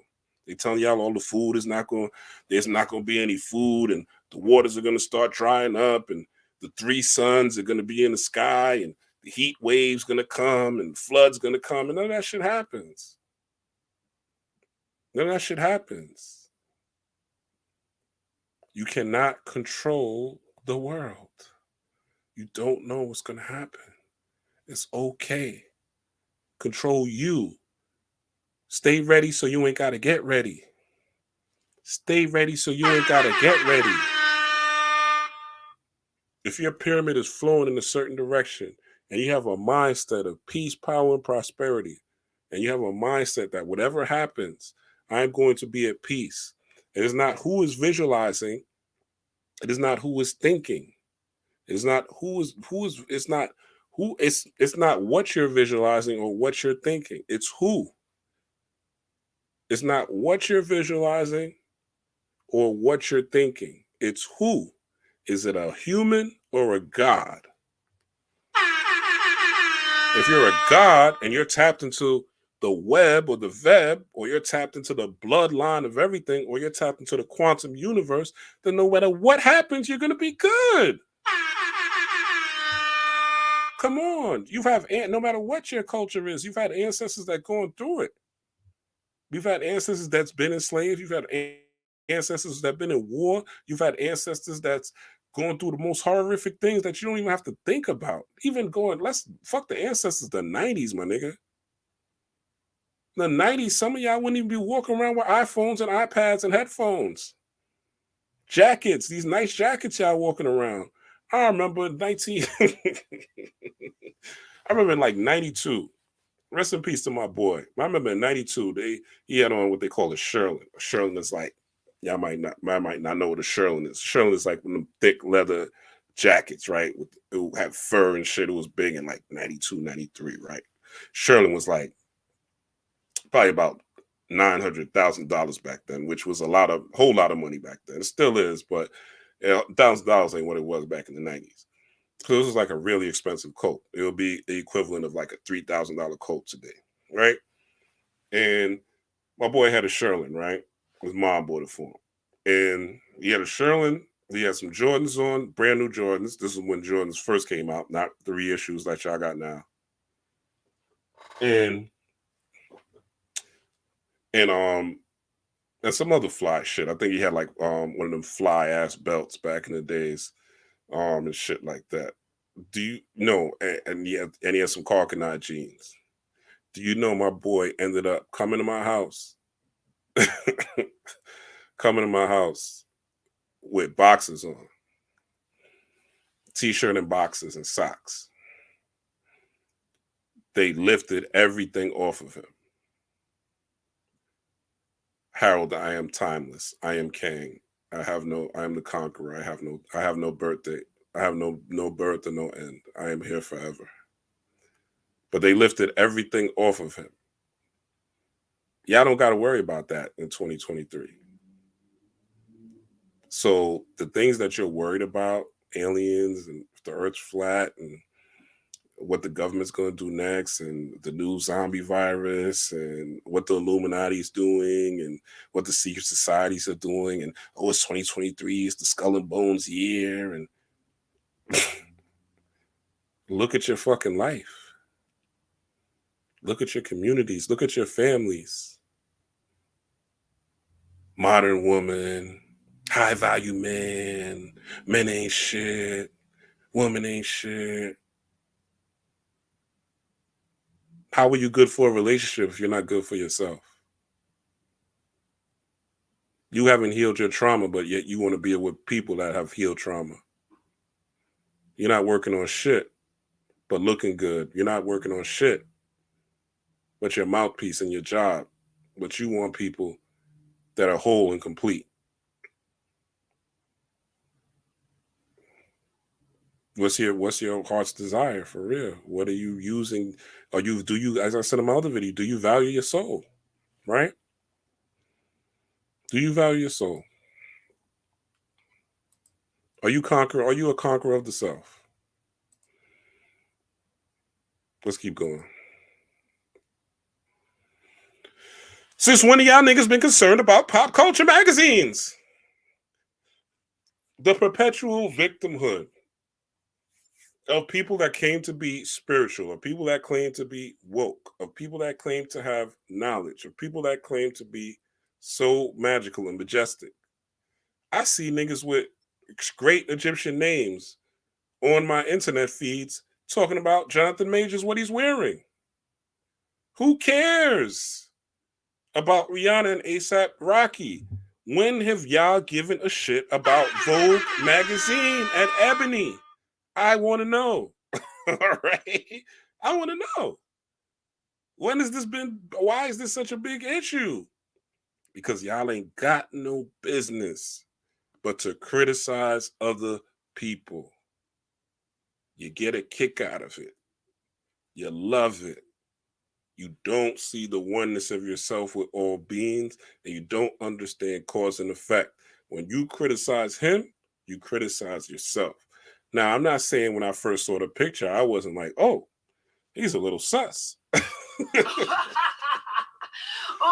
Especially the Jonathan Majors picture on the right. I was like, oh shit, this is a little sus, right? I made my joke. This is a little sus. It looked a little sus. But then I don't take things on face value. So I said, let me look. This looks like a spread, right? Let me see what else is going on. And sure enough, it was a spread, right? It was for Valentine's Day. As you see, this is another picture. He's not looking so sus, right? And it was actually an anime character called One Punch, right? I'm going from right to left. It was an anime character called One Punch that he was portraying. But even if he was 100% motherfucking gay, so the fuck what? What does it matter, right? Only thing I want to know is his training regimen and what he eats, what type of protein and what type of pre-workout he takes. That's all I want to, you know what I'm saying? I want to. That's where my pyramid is going. Okay, how is he working out, and what type of regimen does he have? Because I want to look like that or better, physically. That's it. I don't give a fuck if he's gay. I give a fuck if when he's doing Kang in motherfucking Loki, and when he's doing Creed, he acts his ass off. That's it. His personal life has nothing to do with my personal life. And if y'all niggas' masculinity is so fragile, so fucking fragile. Oh, they putting Rihanna in front of ASAP Rocky. Even though he's kissing his son? And even so, this is a game Hollywood's been playing since Hollywood's been Hollywooding. This is nothing new to Hollywood. This is nothing new that Hollywood's been doing, putting images out. If you are so concerned about Rihanna holding ASAP's hand and looking like he's leading her, you create a magazine. Counteract the image. Get a magazine big enough that you could put both of them on, and so ASAP will be in front. There's tons of pictures online where ASAP pulling Rihanna's hand and him being in front. But no, the victim consciousness kicks in. The fear consciousness kicks in. The root, the weak ass root. You're rooted in nothing. Your heart's desire is rooted on bullshit. It's not rooted on king shit. It's not rooted on spiritual development.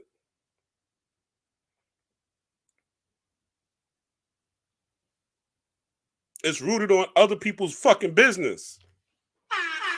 And that's why we losing. That's the problem. That's the problem. You're minding other people's business.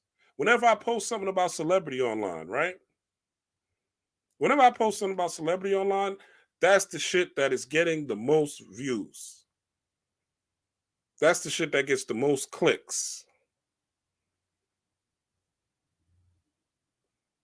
Because people are motherfucking enamored, especially melanated people.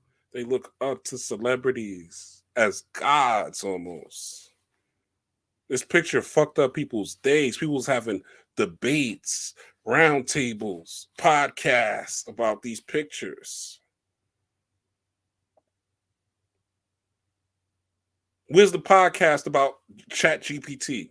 Where's the podcast about technological advancements? Where's the podcast about bringing robots to life? Where's the podcast about developing the next or aligning so we're not on Instagram, we're not on YouTube, so we're not on Facebook, so we're not on Twitter, so we're not on Rumble, the next popping black social media site. But no, our focus is on celebrities. The media runs niggas. I've been saying this shit on Facebook for a long time. The media runs you niggas. Not talking about you necessarily. I'm just saying general for the nigga sphere, right? The Kang energy is not there. And there's only going to be a few of us. The older I get, the more the 144,000 makes sense. The way I see niggas with all the information at the palm of their hand act.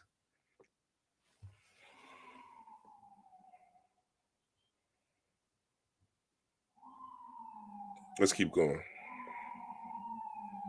I'll see y'all questions. I'm going to answer them when I end this, when I get rid of, I'm almost done. Just one of y'all been concerned about pop culture magazines? Please let me know. Niggas don't read Vogue, and niggas damn sure don't read Ebony. These are both magazines for women at that. Y'all masculinity is so fragile that these niggas fucked it up? That the world is trying to take your masculinity? A man is not worried about what other men are doing, first and foremost.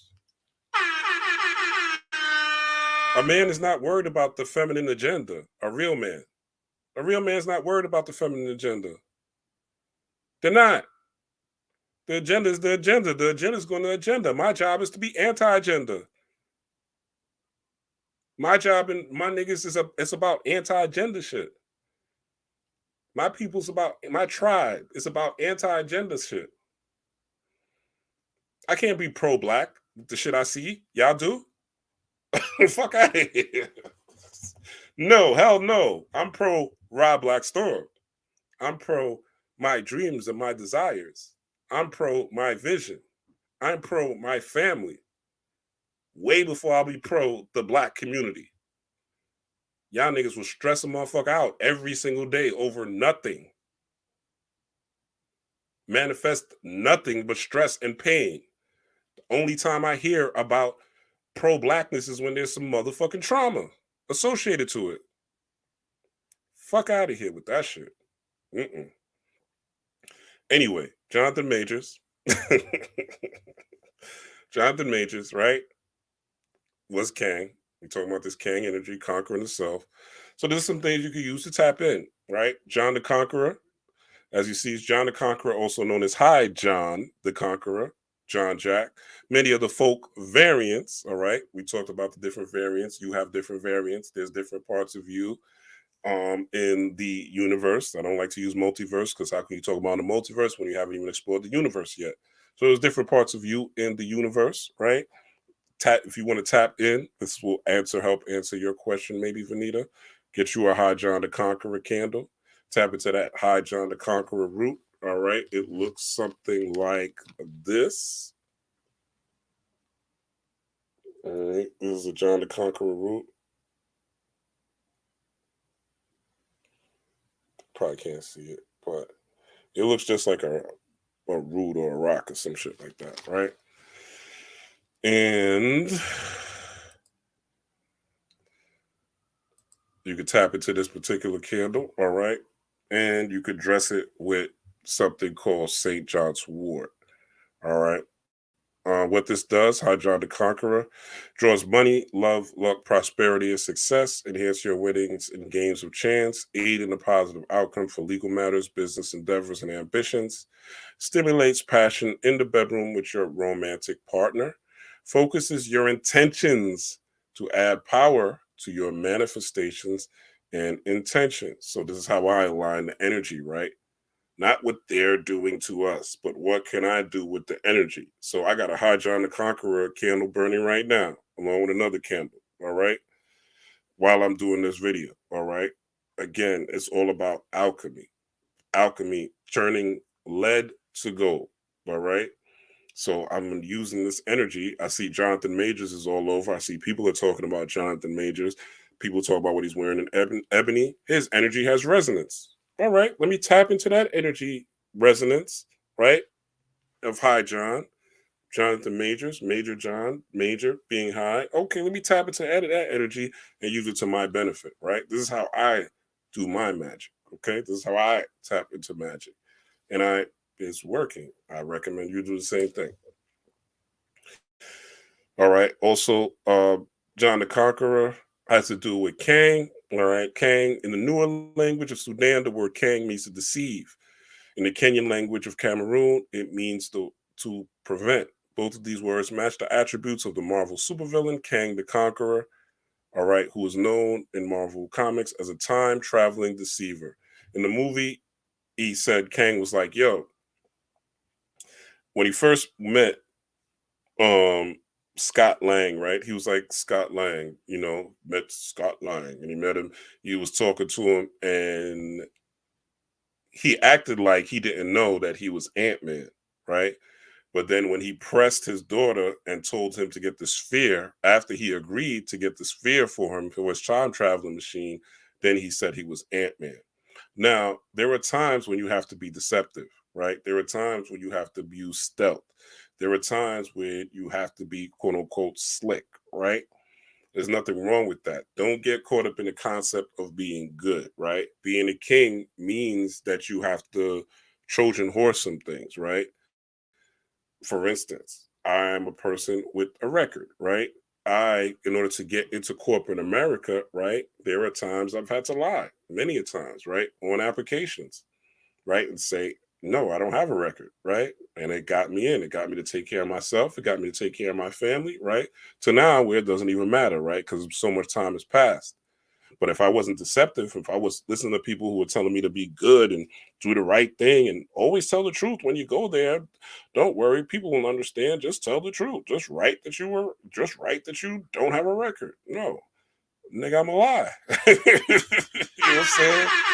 There's nothing wrong with being deceptive, right? There's nothing. If you're deceiving people, right, to take something from them or to do them dirty, essentially, if you're deceiving people so that you could manipulate them or use them and you're not giving back to them, meaning that there's not a positive exchange, right? Treat thy neighbor the way you want to treat thyself, right? So I know that these people aren't operating on that. So I had to use deception in order to get to where I wanted to go, right? There's nothing wrong with that. There's nothing wrong with that as long as you're not hurting anybody. So that's part of being a king as well, all right? And that taps into the Elegba energy, all right? I'm not going to read this because I've already been here almost 2 hours, but you could screenshot this if you want. But they say High John the Conqueror, right? He was a black slave who wanted to rebel against their masters, but could not do so openly. All right. Remember, during slavery, you had to be deceptive. You had to be slick, right? And for instance, the spiritual art of Santeria, right? If you look at Saint Michael is Shango, right? Shango was Haru, right? But when they used Saint Michael, they had to use Saint Michael because Saint Michael, they were able to hide their spirituality by using Christian motifs, right? Christian archetypes in that pantheon. That's being slick, that's being deceptive, but it's for a good cause, right? It's for a cause of righteousness, so to speak. It's for a cause of fairness. It's for a cause of them being able to express themselves, right? So this all ties into that Legba energy or Legba and Eshu, the Native American coyote, African American bear rabbit, right? That type of energy, right? And they said in the 1930s, just reciting the words John over John and John the Conqueror is a powerful spell of magic protection against being hoodooed. All right. So this is something that your ancestors did. You could tap into that energy as well. All right. And also, if you look at Kang's colors, they're purple and green. Again, this is about the purple spiring of ascending, right? See, Kang, especially this version of Kang the Conqueror, he's not the villain. And we're going to see. I believe that Kang the Conqueror is actually going to turn back into He Who Remains. All right. Because what he said in the movie, he said that he wanted to win, But he said if he didn't win, right, a whole bunch of Kangs was going to come, right? Even He Who Remains in the Loki series said that more Kangs would come, right? That they were going to come and basically fuck up the Avengers, right? Then destroy the world and cause incursions and have different timelines merging with each other, right? Which, if the end of Multiverse of Madness, right, Doctor Strange, Multiverse of Madness, you see that there was an incursion where they had to have Doctor Strange come, right, with that other character. I think her name was Sylvie or something. But the point of all that is to say that as you are ascending, right, there are different frequencies and vibrations, and ascending means leaving the root chakra. And one of the things of the root chakra is victimhood, which is big on the internet, especially among so-called spiritual people. That so-called left Christianity, right? A lot of y'all need to go back. Low self-esteem, unworthiness, shame, right? Dread, guilt, apathy, right? Helplessness. The white man, oh, the government, oh, the Illuminati, oh, the secret societies, oh, the celebrities, right? Shit you hear all day. Despair, discouragement, all these things in the lower chakra, right? Oh, look at what they're doing. Oh, look at what rituals they're doing. If they doing a ritual, I'm doing a ritual. Fuck that. And fuck them. All right. But you could also, and that's transforming again, turning lead to gold. All right. Being an alchemist. Turn this energy up on the emotional spiral. Again, Kang's colors, green and purple. All right. Screenshot this. Let's continue going. Again, more John, all right? Jonathan Majors, hi John, more John energy, okay? In the beginning was the Word, and the Word was with God, and the Word was God. So this is a threefold operation. In the beginning was the Word, all right? The Word, the idea, the thought, the energy, okay? And the Word was with God, all right? So the Word is in you, okay? Now what am I going to do? How do I plan this out? How do I map this? Okay, now the God, the creative God is what? Generator, operator, destroyer, right? So why can I generate this energy? What do I need to operate this energy? What do I need to destroy so that I can make this happen? What do I need to sacrifice so I can make this happen, right? And now you have a creation. Now, and the word was God, John 1 1. Okay. St. John's wort is something you can add to that high John candle, that John the Conqueror candle. Remember, we're talking about King the Conqueror, right? So John the Conqueror, High John the Conqueror, all right? Same frequency, same vibration, right? High John the Conqueror, King the Conqueror, all right? So you can tap into that, hit your local internets, all right? St. John's wort, sprinkle that in your High John candle, all right? Little hoodoo with the magic, all right? Also, you could drink this as a tea. This is actually, what do they call it? I forget the actual clinical term. It may come to me, but it'll help you increase your mood. You'll start to feel good, right? It'll help your self-esteem. If you're down and depressed, just like ashwagandha, you could take St. John's wort, right, as well. It'll help your mood improve. It'll help you feel better, right? So St. John's wort is a powerful herb, and as you see, it has yellow buds, all right? So remember in He Who Remains, on his chest, right, there is, just past him, there is a yellow crest right here on his chest, all right? Now that's for that sun inside, that light inside, right? Which is what St. John's root actually does, all right? So a powerful herb, you can cop that, all right? Go on your internets. I recommend not getting the pill, get the herb if you can. The raw herb, brew it up as a tea, right? You could drain it if you don't want any herb in there, but I recommend getting a herb before you get a pill, but do it that well. There's always room to grow. All right. No one should be on this path should be saying that they're bored. All right. No one should be saying that they're bored. Bored is for losers. All right. Bored is for average people. Bored is for people who have no destiny, who don't have any type of future for their life, who don't want anything out of life. All right. There's this, they said this several times in the movie. There's always room to grow. All right.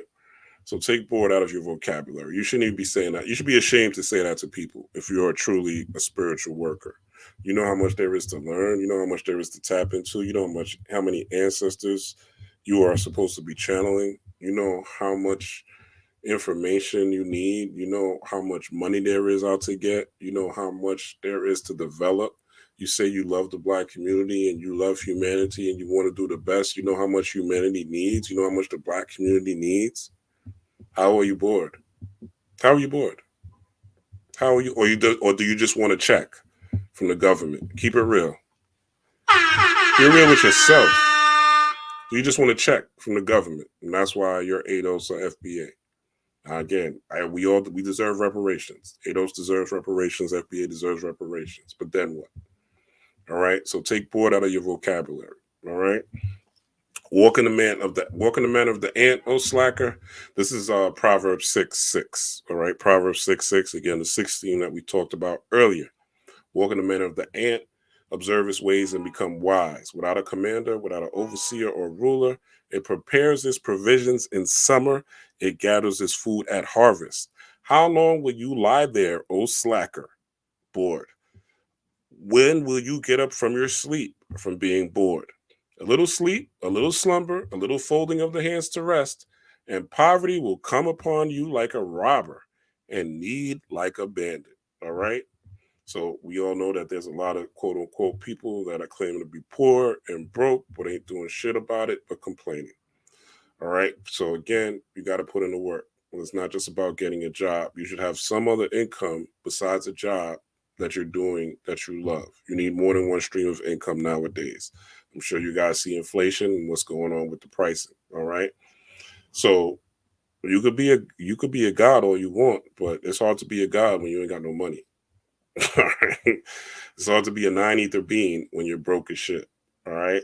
It's hard to have a knowledge of self when you can't read or you can't study or you're not in a comfortable space. All right. So there's always room to grow. All right. And even if you are not in a comfortable space, again, enhance your vision, enhance your energy, and these things will start to manifest in your life. And groove is in the heart. All right. So when I look at the, I see that is looks like a smiley face, right? Two eyes and a smiley face. Two eyes and a smiley face. All right. And it looks like to me the Kool-Aid man. And it's still dealing with Kang, dealing with the circles of time, right? This is when he first got into his ship and the movie. And you know, and this is again the ants in the heart, right? Going to the heart chakra of him, the Ant Man. But again, the groove is in the heart. You see the circles around him, right? The different variants on the outside in this picture. But the groove is in the heart, right? Time moves easier if you are light-hearted. It's about the heart being lighter than a feather, right? That's what this path is about. Where you're not weighed down with what's going on with the world. You're not weighed down with what's happening with the government. You're not weighed down with, you know, the world's explosion, earthquakes here. You are as light as a feather so that your IQ, because your IQ drops by 60 to 70 points when you are stressed, when you are worried, when you are depressed. You cannot think straight. When you are at peace and you're saying, okay, how can I solve this problem? This is king thinking. This is conqueror thinking. This is John the Conqueror, Kang the Conqueror, thinking of how can I solve this problem? My pyramid, right? My perception, my eye, all right? What can I do to make this better? And if you can't do anything in that day and time or that particular period, hey, be at peace, right? You'll figure it out, right? Start writing and having a journal, write things out, right? A lot of times that helps you process things, okay? That you start journaling, start scripting, right? See what's happening, see what you need to eliminate, see what you need to focus on. These things will help you manifest and bring things into your existence. So the groove is really in the heart, right? It's really about where your what are you working on, right? Ants are workers, right? And you have to in this life do some sort of work. You can't sit on your hands and feet and twiddle your thumbs and say, I'm just going to think things into existence. You will hit poverty very quick. you will hit loneliness very quick. And you will start smelling because you're not getting in the shower. Your teeth will start to rot, right? You'll start to become hungry if you don't get food or cook food, right? So the groove is in the heart, man. Live life with joy. Find joy in life. Enjoy this process. Enjoy it. Enjoy the fact that be grateful you woke up. How Ralph Smart said, wake up, woo, breathing in that's good ass prana, baby, right? It's a beautiful thing. No matter what you're going through, you're alive, baby. There's people in the hospital that's going to die tomorrow. There's somebody that got sentenced Friday that's doing 120 years in prison. R. Kelly is doing 100. R. Kelly's probably a bad example, but there's people going to jail, right? That are somebody got sentenced innocent of their crime, right? Is doing a shitful full of time, and you out here going through first world problems. A lot of y'all, and it ain't really that deep. It's just that you have to make certain changes and adjustments that's going to make your life better, right? And sometimes, get it. You go, man, put on some music. Put on some music that makes you feel good. Dance, dance, dance. Music controls mood. It's the easiest hack in the world. Dance, move your feet, move your body, go to the gym, take a walk, do yoga, do qigong, right? The groove is in the heart. Quantumania, tap into your quantum solutions. The solutions that your ancestors left, right? Malcolm been dead. Marcus Garvey been dead. Frederick Douglass been dead. These people have examples. The UNIA, the whatever. All these groups, all these people that people overlook because they want a new leader. We need a new president. We need a new black leader. Yeah. But we got a whole Ramatut. We got a whole Ramatut of motherfucking knowledge. We got a whole Ramatut of knowledge. Whole Ramatut of knowledge. A whole Victor Timely worth of knowledge. A whole circle of knowledge. A whole Victor Timely worth of knowledge to tap into. But you want to be trapped into a cage of time, the time that you're in. You don't want to tap into the quantum. Not for real. You don't want to get light, which is information. You don't want to tap into water, which deals with your feelings and emotions. And you don't want to combine them into a three-dimensional pyramid, which is you being the last piece, your will, your heru, your third eye vision, and do what's necessary to grow and focus your light, just like a plant is focused on getting their light so that they could grow. Your personality is not static. Your personality is not static. There's three parts. Scott the pacifist in this movie. Scott starts off, he doesn't want no problems. He's making money. He's a best-selling author, right? He's reading his book to children. He's posted up. He don't have no issues. Then his kids get threatened. In Ant Man, remember, he was supposed to be sucked when they turned on the machine. He didn't get sucked in. He was holding on to something, right?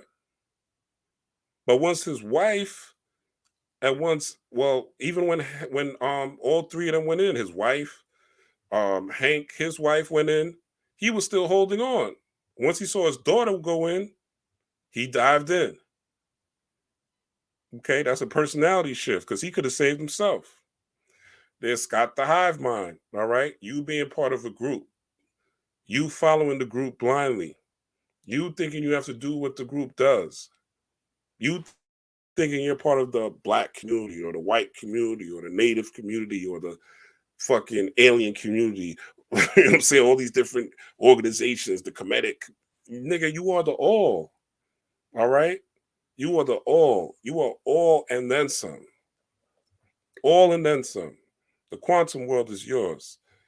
Scott the Conqueror, all right? He had to change and get out the hive mind. And once he focused his attention again, which was in that pyramid form, we showed you earlier, the hive mind, and then he became a conqueror, all right? With him using the shield and his his hero was Captain America, all right? His hero was Captain America. So he's using the shield, right, to try to break through Kang's thing, right, which was again him stepping into his conqueror, and he became big, he became giant, right. Again, these are all metaphors and archetypes, right? Because at the end of the day, we'll get there. And then Scott the hero, right, where he's going to sacrifice himself for quote unquote the world, but really he's sacrificing himself for his family. He didn't want Kang, and this is where it gets a little bullshitty, right? Because Kang wasn't about bothering that. He didn't give a fuck about my personal opinion. He didn't give a fuck about um he didn't give a fuck about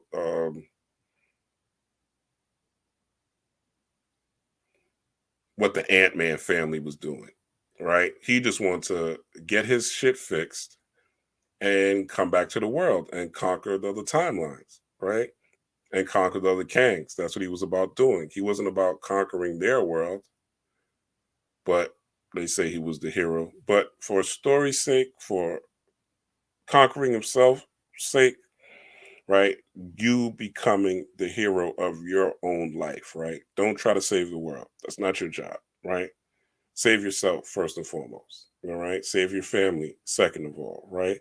Then, if you want to become the hero and save the world after you've done those things and if you healed and done your shadow work, fine. But conquer the self first. All right. Conquer your family first. Conquer your hive mind, your past, your different iterations, your different variants of self, right? The variants of yourself that are weak, the variants of yourself that tell you can't do it, the variants of yourself that's telling you it's so bad, the variants of yourself that's telling you you're not going to make it, you're not going to achieve your dream. Look how hard this is. You should stop and start telling yourself positive things. I am a God. I am tapped into the universe. I am one with all things. All the things that I imagine are reality. I am existing in my highest version of myself.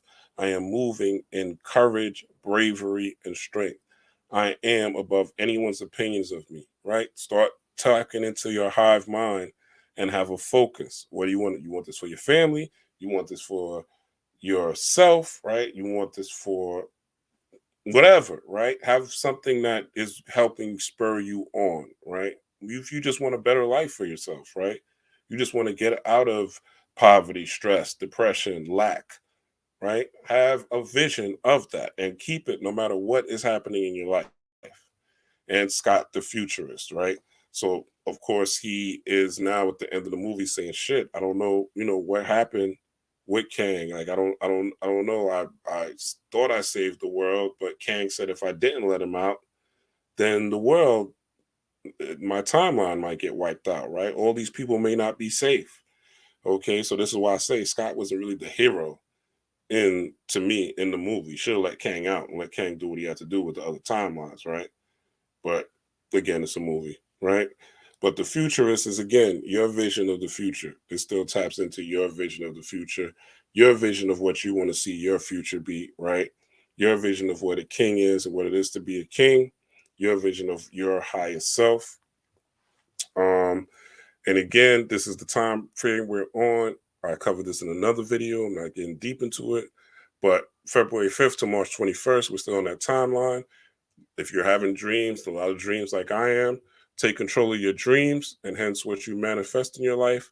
Tape into trance every night, what you want to see manifesting in your life. So you should be doing meditations every single night, right? Some every single morning if you can, right? The more energy you put into it, the more you'll see out of it. All right. The more work you put in, it's just like working out. It ain't gonna happen one day of meditation and that's it. It's not gonna happen. You light one candle, that's it. It's not gonna happen. You take one spirit bath, that's it. Right? Don't be looking for no jiffy quick manifestations in this. This is not what magic is about.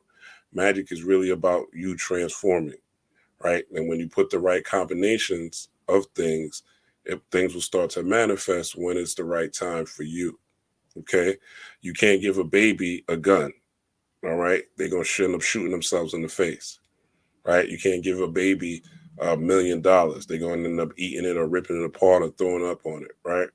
So you want to make sure the universe wants to make sure you're ready for what you're prepared for. And sometimes things come in your life right when you are about to manifest or right when you're on the precipice of going to another level to test you to see if you're really ready for the level that you say you want to go to. All right. So check your dreams, check what you've been dreaming, get a dream journal, write them out, do a reading. I talked about this in another video. And these are portal dates, right? We entered a new portal on the 20th, all right? So you see the numbers went from 12, now it's going 4, 5, 6, 7, 8, 9, 10, 11, 12. Again, screenshot this. So there's a new portal, the 11 to 11, two pillars. So portal, a doorway, right? 11 is also, there's a terrible, if you add 11, it comes to a 2. Remember, when a baby is 2 years old, they call it what? The terrible twos.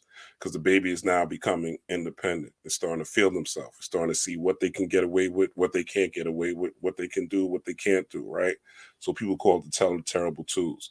But it's really the baby is just going through a doorway, right? From baby, from super dependent to trying to be independent. I can do it. I can try it, right? She was, no, I could do it. No, I'll do it, right? You start hearing that from your kid when they hit 2 or 3 years old, right? Because now they've entered a new doorway and now they're encountering their spirit, their persona, right? As a 2-year-old. Okay. So again, these numbers, as you see, they're ascending. As the energy is ascending, now is the time you could tap into this portal. You should be meditating. It's Pisces season. Pisces is all about dreams, imagination, tapping into that particular energy right now, conquering the self. And Hank Pym, all right, AI, ants, right? So Hank, I call it Ankh Pym because Hank is an anagram for Ankh. So Hank Pym or Ankh Pym, right, is the AI, right? So this is what they try to put in the movies. It's the bullshit that the ants AI, right, is the savior, right? Basically, the ants were a representation of AI, and that this is the Ankh of the elite, right? This is the magic of the elite AI. This is the Kang of the elite AI, right? Artificial intelligence. So that is what's going to be the rule. Or does the Ankh within you rule your all I, right? So you're relying more on technology, on what Jonathan Majors looks like in pink, how ASAP Rocky is dressed, modern woman, modern man, uh, entertainment bullshit, right? What's ruling your focus, or is their focus you, your circle, right? Your nation, your I magic nation, right? This is an Ouroboros. This is Tutankhamun Shrine, all right? This was outside of King Tut, so Tutankhamun Shrine, the first known visual representation of Ouroboros, which is a snake eating its own tail, which represents infinity, all right? The same infinity that Kang trying to show these humans, these puny humans, with his high level of intelligence. All right. And this is in Avengers Endgame with Tony Sparks, right? Just showing that time is a circle. Okay. Not a square, not a box. No one should ever put you in a box, nor should you put yourself in a box with a label. Race is a social construct. Never forget that. Race is a social construct that was created in the 1600s. It doesn't really exist. What exists really is nationality. When I leave the country, they don't say, oh, I'm black. They say you're an American, right? They don't say, oh, you're black. They say, if I go to Africa, or if I go to the Caribbean, or if I go to Britain, right? They say, oh, you're American, not that you're black. You're an American. So nationality, but they confuse you here in America because the racism and things like that, right? But your job is to compete against racism. Your job is not to be a victim of racism, but to compete against racism, to rise above racism, to dismantle racism, and first and foremost in your mind. I've been in many encounters with police in various situations, and I never think these niggas is better than me, and I never have any fear, ever, ever. And I must say I've had that since young. There's something in me, right? But with the media and things like that, they could even rock you from thinking the way you know you're supposed to think. So don't be scared. Don't be fearful. Tap into your infinite ancestry. Tap into your infinite powers.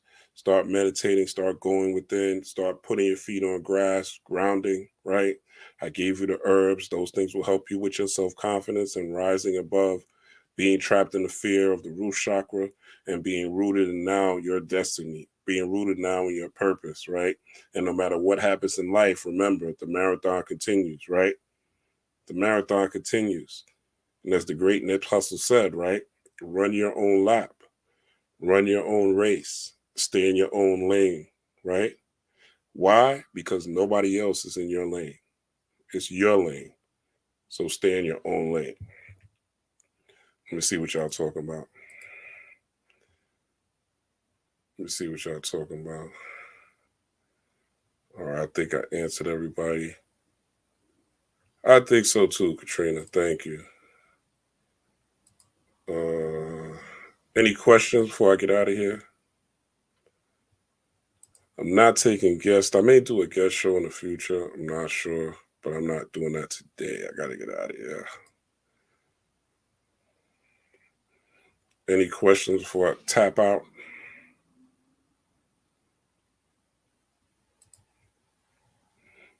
Shout out to Philip Boone. Oh, Philip Boone did the early year music video. So shout out to Philip Boone. A lot of my videos on the gram, Philip Boone does. So I appreciate it.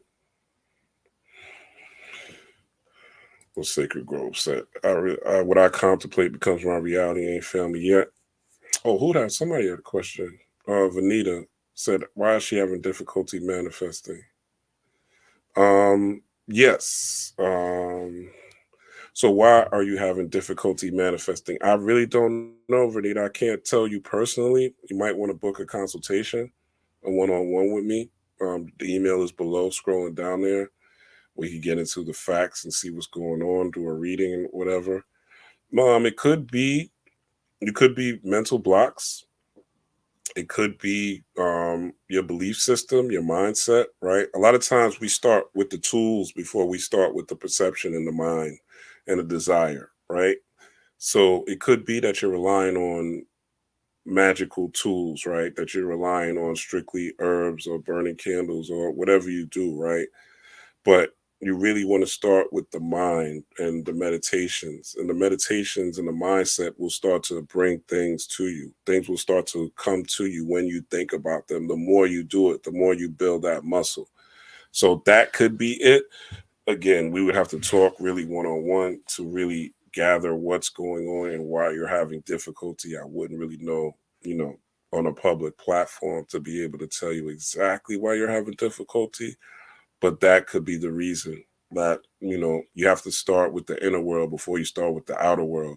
And the way people teach things nowadays is they teach you to get tools and get this and get that, like go into my money ritual or burn ancestor money or you know um dress a certain way, but you haven't healed your childhood trauma yet, right?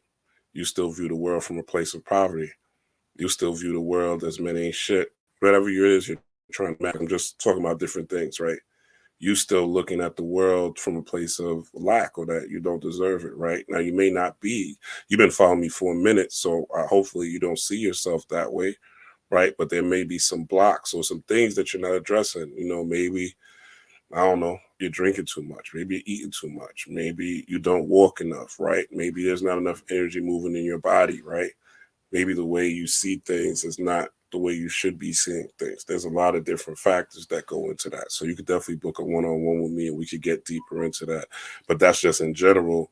Man, are you talking to yourself in the mirror? What's your self-talk like, right?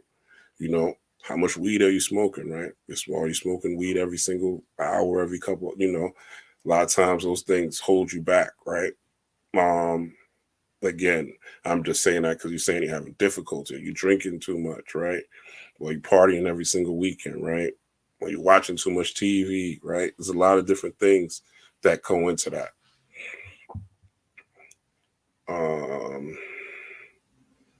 All right, peace, Divine Oracle. Any plans to work with Michael Bowe? Yeah, definitely. Bell, I was trying to get him on this show actually, but he had something to do. Oh, let me share what Michael Bell said about Cassie real quick. Cassie, the daughter, and see if y'all pop up another question. But let me show you what he said about Cassie, the daughter, which I thought was dope. I was supposed to share that earlier.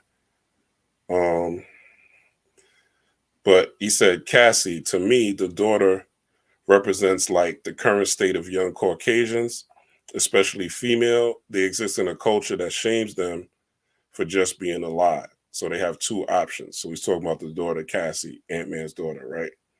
The current state of young Caucasians, especially female, they exist in a culture that shames them just for being alive. So they have two options: reinforce old racist stereotypes or go out their way to fight for the rights of others, but be in the fucking way the entire time. He said, and it's true, right? The modern white girl, right, with all this information, they could either be, they could either be in the way, right, trying to fight for the rights of others, or they could be highly racist, right? You really have two options now with the social media world. And the white female, he says, the white female that doesn't go Karen gets in the fucking way trying to ensure that melanated people get their rights, right? So there's two sides to the coin. So that's what he said about Cassie. I didn't give a fuck about Cassie, but when he said that, I was like, damn, that shit makes a lot of sense. You know what I'm saying? And he talked about Kang. He said, I was saying like the ants were basically AI in Quantumania. The civilization that they think so-called powers that be or powers that were think that civilization is better than the quantum, right? So that's what they try to make you think, that this computer simulated world is better than the quantum world. It's better than your inner world, right? Again, that eye in the triangle on the focusing on the material world, materialism is better than your world. Better than being at one with yourself is better than being at peace, right? And they think that world of AI is better than the quantum world, right? You see that with the metaverse and people put on these glasses, right? And that's only the first step. They have new technology. I saw something where they had technology where they put this thing on the dude's penis, right? And it goes up and down, and you put the headset on, and it's VR. Like you seeing the girls riding you and doing whatever, and the thing is stimulating your penis. You know what I'm saying? People are gonna be in the virtual world, right? Especially with all this man-woman hate that they're putting online for a purpose, right? It's all social engineering at the end of the day. It's all FBI and CIA manipulation, divide and conquer, right? The same thing with people telling you, even though you're black, you should hate Africans, or you should hate Caribbeans, or you should hate people from the UK, or you should hate people wherever else that are not American, right? It's divide and conquer, right? Same people that are telling you to hate white people, right? But even though during a pandemic, white and black people were together talking about the same shit, right? Against the so-called powers that be. It's the same divide and conquer game, right? You got to understand Hegelian dialectic is not just run by the elite. It's run by people who do marketing as well, right? Problem. Let's use, I don't know, bounty, the quicker picker upper, right? Bounty. Something simple like that, right?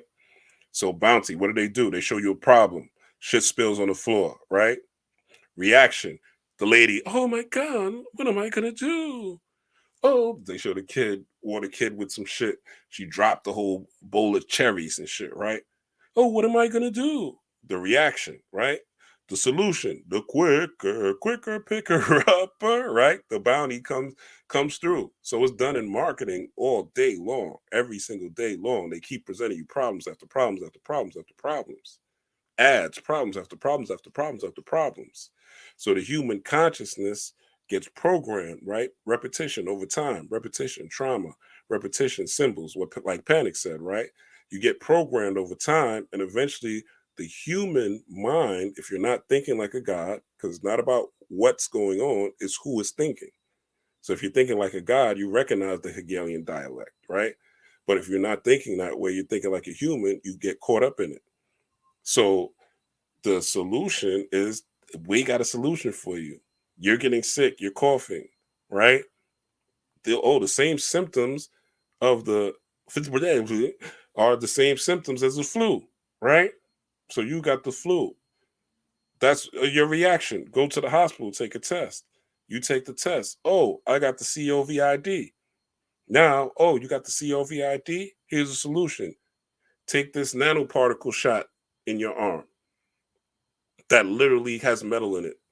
where other countries have rejected because they said it has metal in it. This is not just Rob Blackstorm talking, all right? So problem, reaction, solution works a lot of different ways, right? Jonathan Majors looks like a girl on the Ebony cover. That's a problem. Reaction. Oh, they're emasculating us. Solution. Don't worry. We'll show you what a man is. Follow us. Subscribe to my course. Subscribe to my channel. Buy my book on how to be a real man, a high value man. Take my consultation on how to be a high value man. Take my course on how to be a high value man. Join my community on how to be a high value man. You understand? This is how marketing works. You're broke. Oh, here's what we'll do. You're broke. Don't have money, struggling. Let's use lifestyle marketing. Guy with a fancy car, nice woman, nice house, or woman, fancy car, nice house, Bentley, right? I ain't gonna say no names. There's a black woman that does it great. First initial starts with an S, last initial starts with a D, right? Wearing Balenciaga, Gucci, all this shit, right? You want to get this?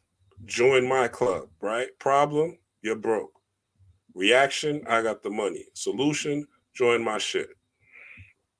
Hegelian dialect is played out in a lot of different ways, right? But it's not what you're thinking, it's who's thinking. Are you thinking like a god, or are you thinking like a materialistic ass human, right? Because you could get all that shit, right? Rob Blackstorm I didn't grow up in I told y'all many times, but there's a lot of new people. Grew up in two different type of variables, right? Had one variable where I was with people that were very well off, right? In my family, and one variable where I was in the projects in the Bronx, right? I spent almost an equal amount of time. Actually, I spent less time in the project. Let me not even jive. Spent maybe 3 years in the projects, right? But I spent a lot of time not in the projects, right? Living in, literally, I had my own apartment at 14, 15, sponsored by my parents, right? This is a fact, documented, dox me, whatever, right? So I have lived both lives. I've seen it both sides. Just because you have a lot of money doesn't mean you're going to be happy. It's better to have loyalty. It's better to have integrity. It's better to have someone that you love. It's better to be good in character. A lot of y'all never seen it or never been to that height of heights to see or be around riches, so to speak. So lifestyle marketing gets you caught up, right? Lifestyle marketing gets you caught up. And I think that's one of the, and that's why you look to celebrities so much, because it seems so elusive. Like you could be there too. You could do what they did and got there too. Right? But there's so much bullshit and distractions out there that you'll be lost in the sauce. And that's what the social engineers that we call the so-called elite do. They put things out there, right? If we don't teach our children, and if we don't, I ain't gonna say teach your friends, right? Because people don't try to wake people up that don't want to be woke up, right? But teach your children. You know what I'm saying? Your direct children, teach your children, right? Those are the only people you're here to save. And be yourself. And by being yourself, let them ask you questions. Let them ask you questions. Let them want to come to you. Don't you try to save nobody because you feel like they need it, or they needed it. If they wanted it, they'd ask you, right? I hate when people come in my inbox trying to sell me some shit. If I wanted your shit, I'd come to your inbox. If I wanted something from you, I'd get it. You don't have to inbox me for your shit. I'd come get it from you. I'd come get it from you. So you just be the light that you want to see, right? When you're the shit, flies come, right? When shit is on the ground, flies come. The shit doesn't have to advertise, it's the shit. The shit is the shit. You can smell the shit on you if you're the shit. All right, I don't see no more questions. Oh, did I finish? No. So Michael Bell, we was talking about the quantum universe. He said, yo, and you see how disgusted Kang was when he said you talk to ants, which is AI? Like Kang was like, yo, you talk to ants, nigga. What the fuck you can't fuck with me, right? And he said, and this is the bullshit, right? Even in Ant Man Quantumania, even though I'm showing it conquering itself, they always put some bullshit in everything, because this is the world that we live in. You got to be aware that there's bullshit in everything. That's why I ended it the way I ended it, right? About the AI versus the quantum world versus your own circle. Because there's always bullshit in this shit. Always. All right. And he said, yo, you see how disgusted Kang was when he said, you talk to ants, AI? He says, I like in the beginning when Pfeiffer, he's talking about Michelle Pfeiffer, got a glimpse of he's talking about Kang's, got a glimpse of Kang's mind and asked him who was Kang. And he said, who I need to be. And I instantly thought of the conscious motherfuckers whose gnosis goes no further than we was Kangs. We have been taught to limit ourselves, folks. And I'll close. I don't see no more questions, so I'll close it on that.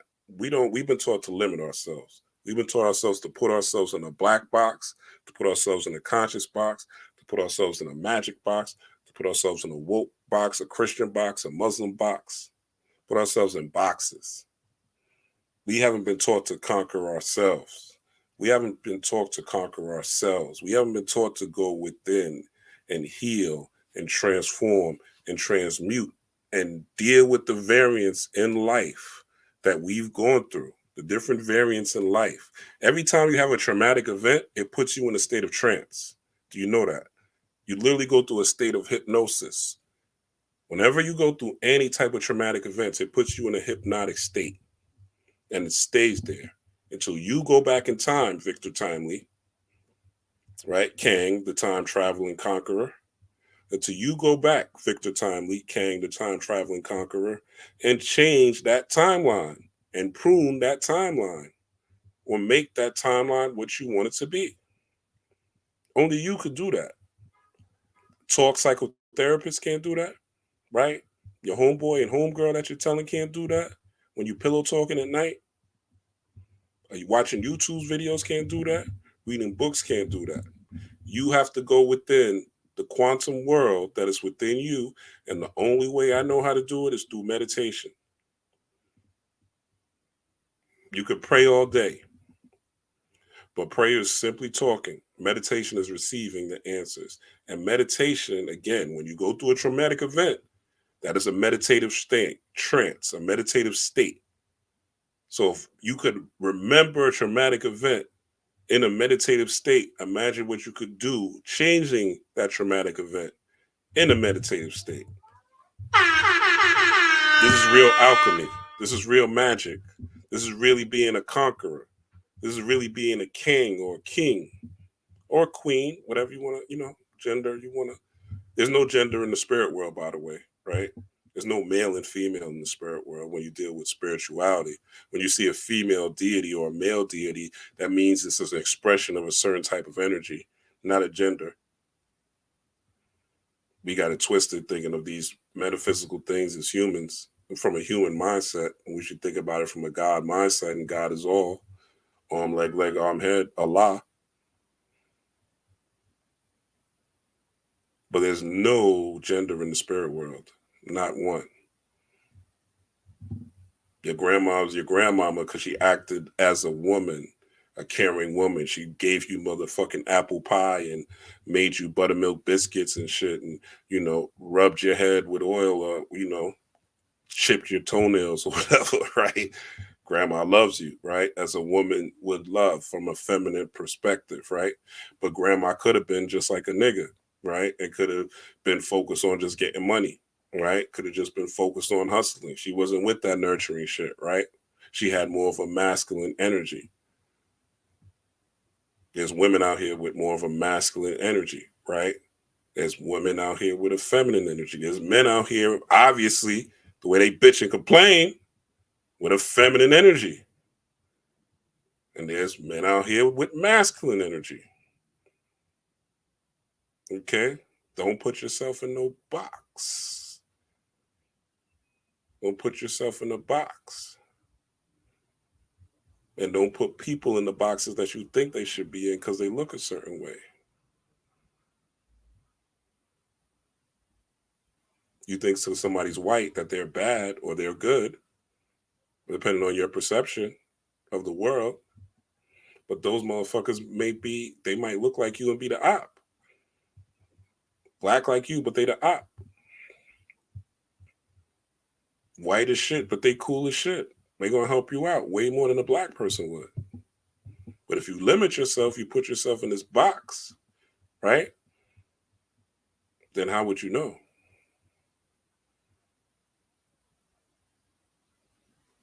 The magic is about alchemy. It's about you at the end of the day and your perception of the world. And if everything works in your favor, that means everything works in your favor. Even if they drop a motherfucking bomb on this motherfucking planet, this shit still works in your favor. In this life and the next life, because you're a quantum being, you're a multidimensional being. You are not tethered here as this avatar journey that you're on, but you are beyond this avatar journey. Your cell's been here since the beginning of time, and so have you.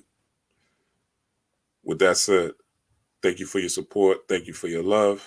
You want to book a reading, you want to book a consultation, the information is down below.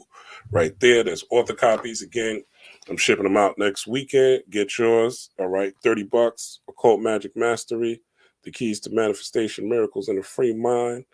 Numerology is in there. I will also be doing numerology and your archangel and some advice based on that. So get your author copies. There's only like 6 or 7 left. All right, so get them before they're gone. And with that said, again, peace, power, prosperity. Rob Blackstone, love y'all. Thank you for the support. Hit that like button on your way out, and I am gone.